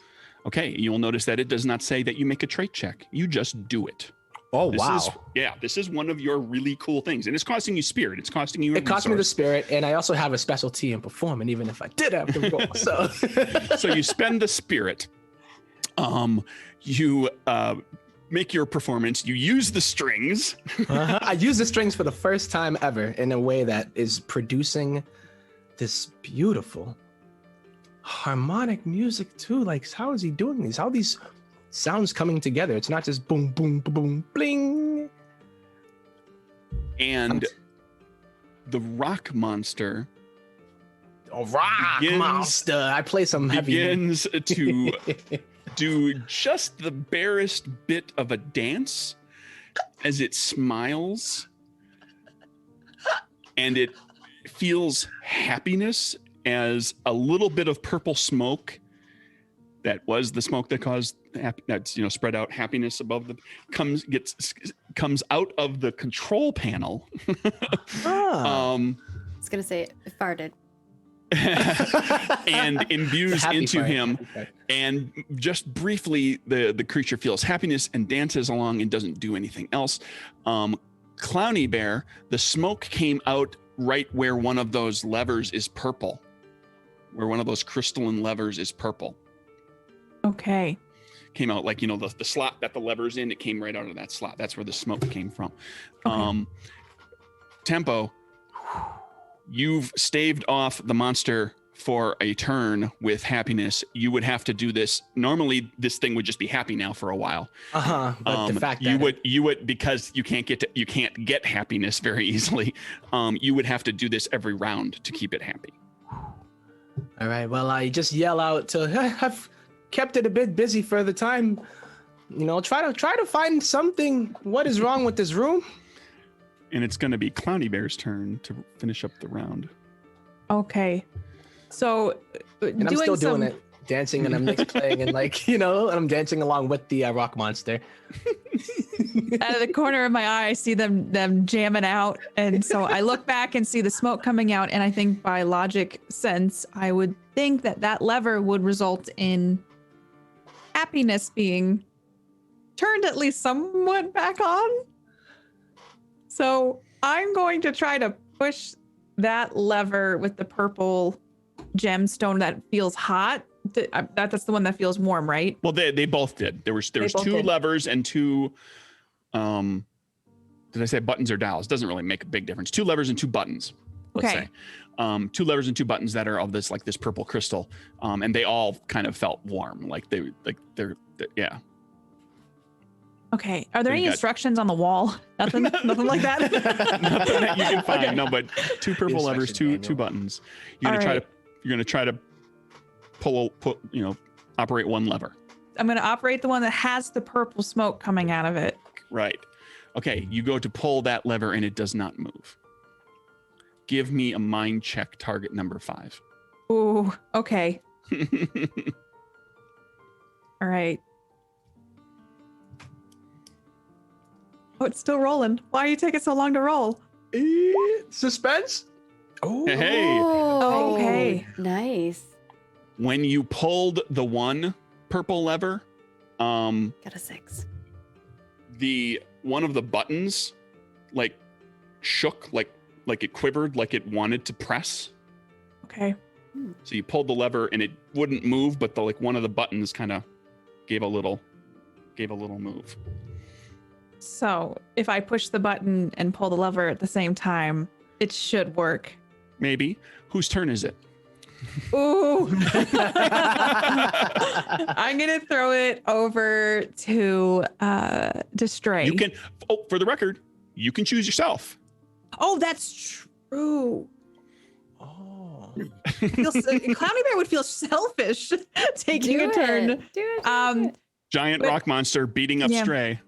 Yeah, But now You know what? dancing. Now he's so- dancing. He's he's Yeah, dancing, but I mean, I also know that Straight. maybe that might be short-lived. strong. So I'm going Well, to. You can toss it to me, and I had a plan. Oh. I'm so curious what will happen, but since I was going to toss it to Stray, I'm going to toss it over to Stray. Okay, Stray. Okay. Okay, so Stray pops over, gets up a little quicker than you would, and he's actually going to become, because we mentioned it earlier, how much Moonbeam wants to see Stray dance. And I'm going to pop up, relying on my boxer roots, get my little paws and the rock monster's paws, and be the best damn dance partner he ever had. all right, I can cut a rug or two with you. Come on, let's do it. I'm a dashing Doberman. Okay. So dancing. Not away. I was gonna ask too. I forgot. I think you explained it. When you do pick yourself to go again, does it take? Because I assume there's only 4 turns total in a round. Well, it's there's 4 players, and everybody's got to have a turn this round. So at the end of the and so round, whoever goes last in the round initiates the next round and can choose themselves if they want to. I see. Got you. Yeah, it was the last one. Okay, cool. That makes sense. Because the game's about sharing. Yeah, it makes sense now. Yeah, I was like, wait a minute. Oh, that was the last person to go. So yeah, cool. Is there a check involved with charming the rock monster to dance with me? Dance along with me? Sure, we'll call it a charm check. Big, dumb rock monster that's feeling happy and dancy right now, target number 4. And I'm a happy pup. And and here's where we meta the mechanics. I have leading others as a specialty, so I will lead the dance. Go for it. Only because it's fun. Yeah. That's awesome. Yeah, so this is Stray invents the hokey 46. pokey. Yup. I'm gonna turn myself around. That's when we realized Or that the, we. or the All right, chicken number dance or something. 4. Hey, 2 successes. Okay. All right. Oh, and by the way, Clowny or who went Rhapsody, you got, make sure you marked a spirit for the one Yes. success. Stray, Oh. mark, right? Because Well, you I got used it and then got it back. Oh, no. Sorry, you spent the spirit, right? Never mind. I spent the It wasn't a spirit. Yeah, check. it wasn't- It it was wasn't your a check. talent. Never mind. So Okay. it goes down to. Never mind. Stray. Yeah, 2 successes. Mark a shadow. And you keep this thing dancing right along with you. And it's feeling. None of you are feeling happiness. You're still kind of struggling with just like, we just have to deal with this so we can get back to normal. But this thing is feeling happiness, and because you managed to keep it dancing for a while, a little bit of purple smoke comes out of the machine again, and infuses the creature. And that's you, Stray. You marked shadow, got your boon, and whose turn? Whose turn is it? I'm going to Moonbeam. Is there a way you would like to assist? I think you have a condition on you, right? I do. Yeah, he's hurt. Exhausted. Oh, was it? Oh, you got you completely. were hurt. So I think Moonbeam is going to she's like still holding onto your ear as you're dancing, and seeing that like everything looks like it's calm for a moment. She's gonna go, because you were complaining about your back or whatever. She's gonna go to your back and like give you a good back rub while you're dancing. So he's dancing, and he's also doing the dog thing where he's like, Yes. So she's gonna apply it and give him a good like back rub, and I will use my 4 winds. You feel a warm breeze on your back of your. That's when we realized that the happiness was inside us all along. You know. that costs you a spirit? Yeah. No, it's Yep, it does. does Which it? one? Oh yeah, 1 spirit. Yes. Yeah, healing is always like there's the just for the for people who are curious too. There's healing capability in the game, but it's not overloaded where you can just constantly heal yourself up. There comes a point where like if you had a very long, very arduous game session, you could be in real trouble. Yeah. Because it either costs a resource, or if it's something you can just do naturally, it's very, very limited. Mm-hmm. Yeah. And I have And you no need to more do spirit, things in so order I to get can't- back your I spirit. Yeah. can't help that. Yep. I can't help anyone else with that. Yep. Okay, so Stray's feeling better than Moonbeam. Whose turn is it? Got Rhapsody and Clowny Bear. Clowny Bear. Clowny Bear goes. Okay. Since I'm deducing what's going on with this gears and lever system, button system, I'm going to try pushing down the button and moving the lever where the purple smoke is coming from. Okay, so you push the button that kind of jiggled before and you pull the same lever, and pressing the button unlocks the lever, and you push the lever down, and the machine starts to ka-chunk, ka-chunk, ka-chunk, ka-chunk, ka-chunk, ka-chunk, ka-chunk, and it stops spewing black smoke. Oh. It slows, put it that way. It takes a few seconds to kind of stop completely, but it, like how it slowed the purple smoke before, it's all kind of slowed down. I'm gonna look over my shoulder, see if they're still dancing and stuff, and see that that's still happening. But I'm just gonna. Oh, I think I figured something out. And whose turn is it? I'm gonna throw it over to Rhapsody. And I'm sitting there still doing it because at this point I think it's the performance, but I'm almost forgot that this thing is a dangerous thing trying to kill us as well, as I see It's still very Stray imposing. dancing. Yeah, right. But I'm just sitting there Even like when it it's dances, dancing. yeah. Like it's just like kind of cute to see that the Stray on his hind legs doing it too. Now when I had looked in the room and I saw the pile, did I notice any of the other machines too? Like the one that Clowny Bear is even working on? Like, are there similar machines in this room, or should I? Oh, that's just the one control panel. There's other machine parts. There's like pipes and things that are moving, that are like bellows, and moving pistons. yeah, that are all part of this like incredibly complicated machine. Mhm. But this is the one. She's at the one control panel. Okay, so I've noticed that at least the black smoke has stopped, but the purple smoke has not been come back. has not been reinstated. Yes. All right. And another question. Sorry, is the dancing or with the chiming the rock monster? Does it keep it happy at all, or is the only source of happiness coming is from me right now? Right. Possibly, maybe. You're It not got you're sprayed. not I'm not sure. sure. I'm not sure. Oh my god. Oh, so You could. Do you have spirit left? I do. Okay, so you could keep it dancing just by spending Yes. spirit, or you could do something else and cross your fingers. Yeah. that this thing suddenly doesn't snap out of it. That yeah. Before Clowny Bear can do what Okay. she's doing, or you can I'm gonna otherwise leave it deal to with the Clowny. monster or whatever. I'm going to actually leave it. I believe that Clowny Bear is over there. I heard her say, "Oh, I think I figured it out," and I saw the smoke pop out, or unless I saw the smoke stop. So I will just continue playing, because I've totally just absorbed myself into this moment, and the performance itself is really my biggest priority here, and I'm just jamming. I've discovered this new way to play my instrument, and I will spend a spirit. Okay, you spend a spirit. Continue. Some more smoke comes out of comes out of the lever. This time it comes out of the other lever slot. Uh-huh. And whose turn is it? And the smoke Yes. comes over, sorry, and it Yep. infuses the the rock monster, which continues just to dance. Yeah. And now it's like inventing the robot, and it's doing this thing, Yes. and its rock pieces are spinning around. Oh, this is great. Okay. Yeah, so I will hand it. Who hasn't gone? It was. It's end of the turn. Oh, end of the turn. End of So the round. I will indeed throw it to Clowny right back. Ooh. So I'm going to. And I point at, I see that they're just doing an excellent job keeping our rock friend entertained, and Literally. I'm going. Yeah, literally. And like, oh. I'm going to. There's another lever with the button, correct? Yes. So there's only those two. So I'm just going to shift myself over, hit the button on that, and pull the lever on that one, and hope Press for the button, best. And you pull the lever, and purple smoke starts coming out of the machine. Oh my god.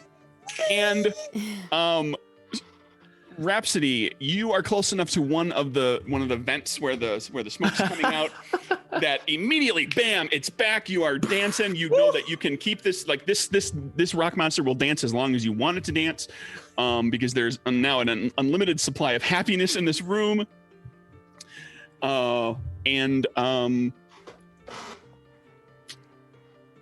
What a joyous occasion. Yeah, we'll call this the end of the. I mean, it's effectively the end of the action sequence. You can keep the rock dude dancing as long as you want.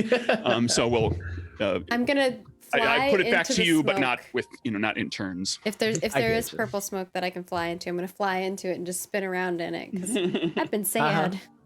I need some of that juice. I'm gonna drop down from the control panel to start dancing with everybody. Yes. And it's just like, woohoo. Amazing. We did Ah, I can't believe it. Oh, I haven't felt this great. And I don't know how long. Does it look like the smoke, like the purple smoke, is going outside now? Yeah. Now the three streams that are coming up through the vents are coalescing up at the top and going up through the smokestack. Given how the thing works, it's going to take a while to get up there and out and into the winds and get spread around, but it's on its way. Awesome. Okay. Then I will get in on the dancing. I'm flying and dancing around. Woo! So there's a party on the top floor of the Merriment machine. A little ways into all of this, the rock monsters, he reverts. He does the same thing he did before, where pieces of him start to turn around. And eventually his head also turns around and the red turns to blue and he is back to his old self.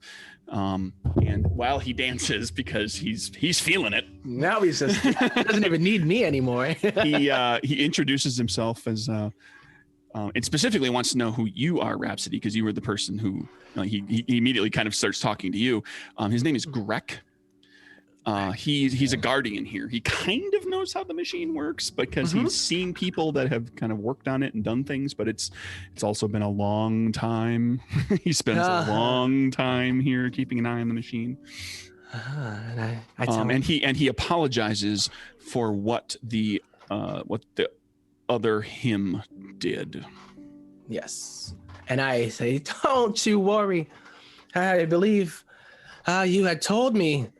Well, first, allow me to introduce myself. I am the great Rhapsody, and I believe the power of music has endless bounds. But you are an amazing dancer, and if you'd ever want to come on tour with me sometime, I would love to incorporate you. But I believe you might have a job here. I do, but I wouldn't mind not doing this for a while. I'll have to find out how that can be changed, but thank you so much. Absolutely, of course. I have to ask you, though, if you remember anything.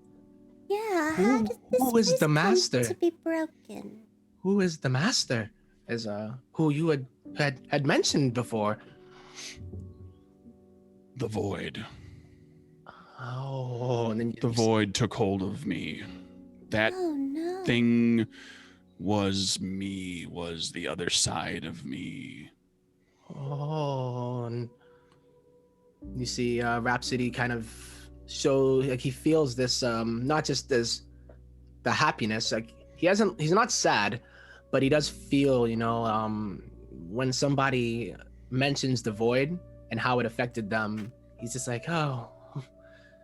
So I guess nobody is safe from the void, even those as strong and as you that are protectors are at least trying to keep our world in balance. I am so sorry it was I who pulled the levers. I could not stop myself. I don't And think you're his in happiness control. turns to a deep, deep regret in front of your eyes, even with his stone face, which doesn't have the same depth of contour and skin and emotion that you're used to seeing when someone's feelings change. You see it in his stature, in his posture, and how he holds himself, and how he moves, and how he sort of hangs his head and slumps his shoulders, and he's feeling deep sadness and regret. I would wander over to him and give him a hug. Yeah, I would look at Clowny Bear immediately, and then would walk over as well and just try to give him a hug as best as I could. As to say, there, Greg. It's Thank okay. you. It wasn't you. you. It wasn't your fault. The void is a dangerous, dangerous thing. It's taking quite a few of my friends. The void. The void. The void, halt. And he rushes over to one of the walls, and he passes his hand across like nothing. Like he just knows where to put his hand. And part of the wall just disappears. And he looks out into the landscape beyond, to the you're kind of at the edge of a forest. There's a plains that stretches out to, you're looking out to the west. This is, one of the tendrils of smoke, one of the bigger, larger tendrils of smoke kind of headed in this direction. And he looks down to all of, to the festival below, because he looks and he sighs. He says, oh, the festival is over.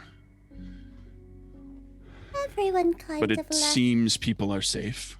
when the smoke started. And you look down, anybody who looks down to where the festival grounds were outside the machine sees that there are still people down there.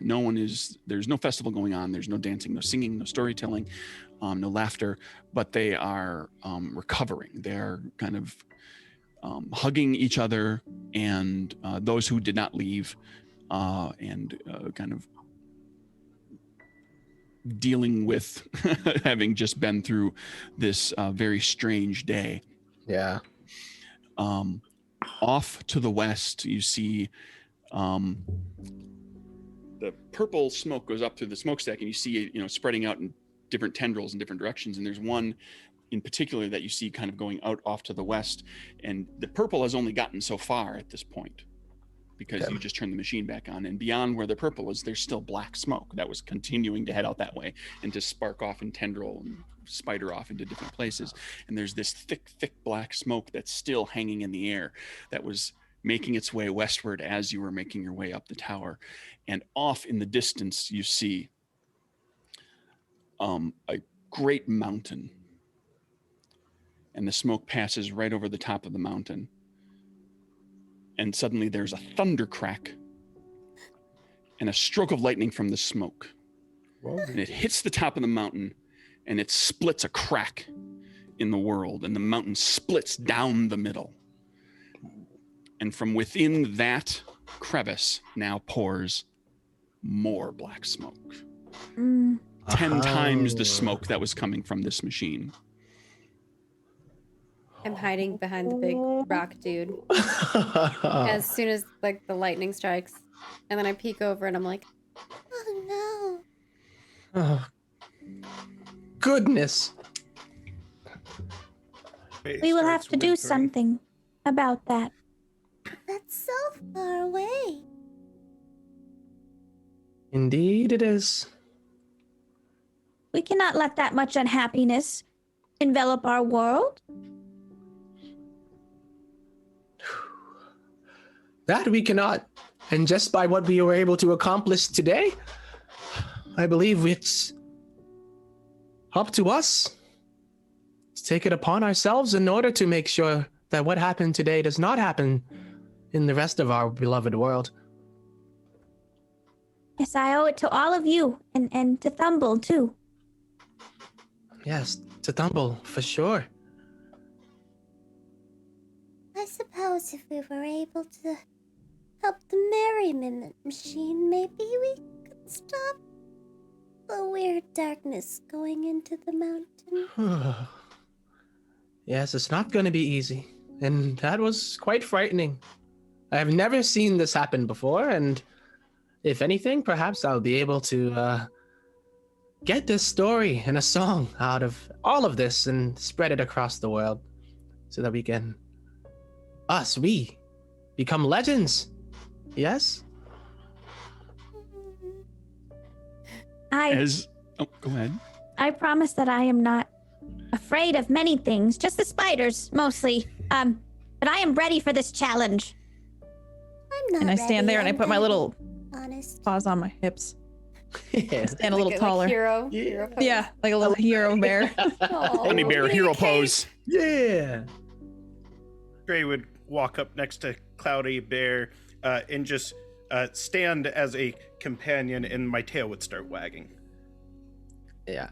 I think we'd be looking out towards like this area and just, I put my ukulele on my back, it's like, and then look at all, four of our companions now, but and just look into the distance and do smile. Just kind of tap my foot. A hoof, I should say. As the four of you look out to your fate, to what's to come, you find yourselves thinking there are other places like this one in this world, and some of them are on the way to that mountain. Some of you have traveled, they're out there. So before we wrap this episode, I want to ask you, and the first one who says something, that's what it is, name a positive emotion other than happiness.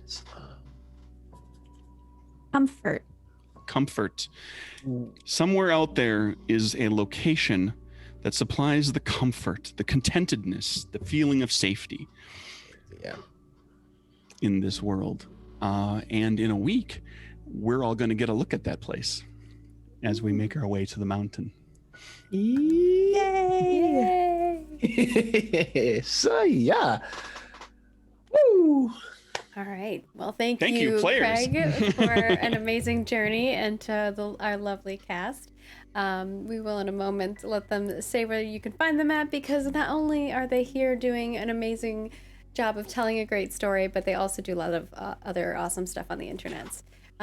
So first and foremost, reminders that we do have some goodies up on our Patreon if you want to grab those. We have character sheets for our Call of Cthulhu Strange But True campaign if you want to go check that out, as well as our D&D Ascension GM notes are coming soon. And of course, we want to do a huge shout out to our sponsors here. We are sponsored by Roll20.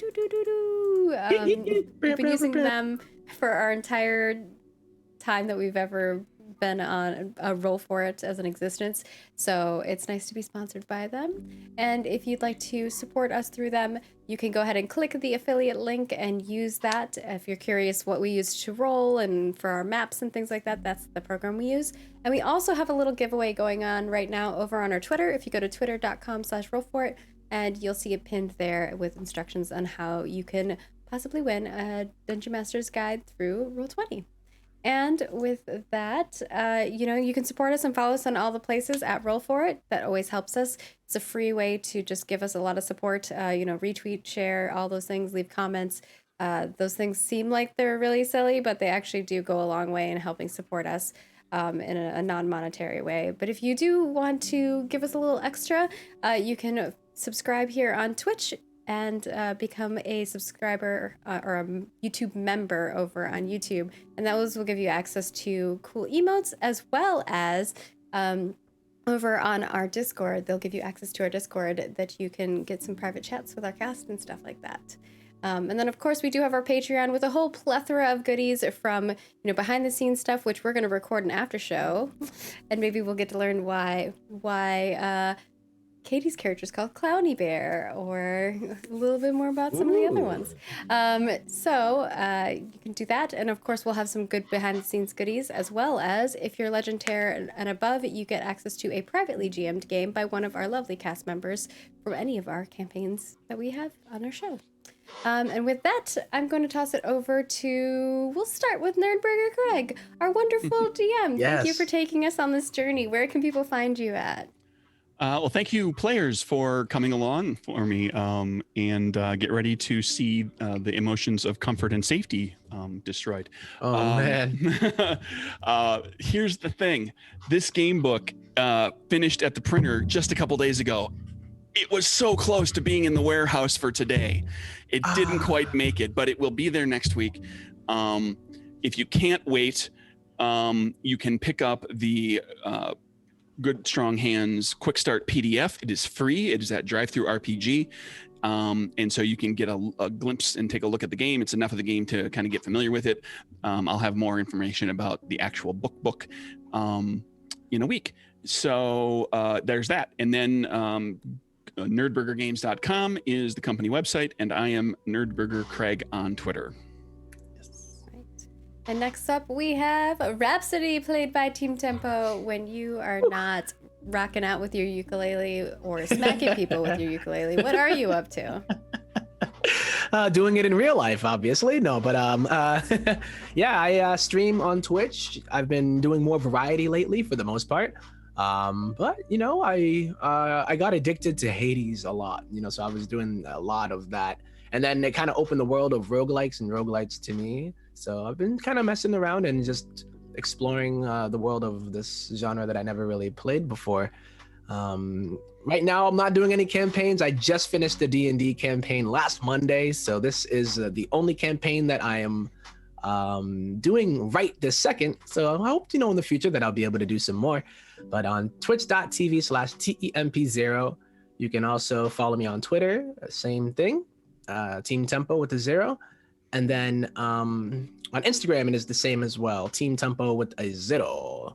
So yeah, I've been messing around with skateboarding lately and adding, you know, some new little part to the aspect of tempo, if you will, and try to get more people to learn how to skate. Yeah, thanks for joining us again. Yeah. It's nice to have you back. I know people were excited about it. And of course, we Awesome. have Clowny Bear, played by Play Katie Play. Where can people find you at when you're not being the most adorable, huggable bear? Oh man, when I was growing up, I loved stuffed animals, so it's really exciting to be able to play a stuffed animal. I don't think you all understand. So today was a lot of fun. I played Clowny Bear for you, the sentient stuffed animal that came to life to bring hopefully love to people in Reverie, and maybe save Reverie. We'll see. Yeah. You can find me on Twitch at Katie Peters Plays and on Twitter at Play Katie Play. I also have a podcast called Katie Hasn't Seen That, where I watch popular movies that I probably should have seen by now, but I have not seen. And I have a new episode coming out next week. So yeah, thank you all for RPing with me. And it was really fun to start telling this story. And Craig, it was awesome. I loved it. All right. And last but not least, we have Stray, played by Wes Papa Grant. Where can people find you at when you are not being the bestest boy? I love playing a dog. Hi everyone, you can find me on Twitter at WisePapaGrant. I write and make games too, so if you like mustachioed frogs and salamander wizards and all kinds of stuff, I donate all the money from my book sales to finance actual plays like this. And so the more we buy, the more we can provide opportunities for talented players like you see on this show today. Best way to support me is to support everybody else, though. Share the love and boost the signals. Yeah. Boost them up. All right, thank you. And of course, I am Margaret Crone. You can find me at Margaret Crone in all of the places because that's my name. Hashtag branding. And I do something every single day, or I have a piece of content that comes out every single day, sometimes multiple things. So if you'd like to check those out, just follow me on Twitter. I always make sure that I share that. And my day job is making video games. I currently work on a project called Ashes of Creation, and you can find it at Ashes of Creation in all of the places. And we're going to go record an after show. If you want access to that, you just have to be a patron. And of course, we do have an after show that just went live for Ascension if you want to check that out in the meanwhile. And we hope that you'll have a wonderful evening, day, morning, whatever it may be for you. And we'll see you next week for another episode of Crack in the World. And tomorrow for The Last Ditch, which is going to be a good episode. 10 a.m. Pacific, 6 p.m. UK time. Toodles.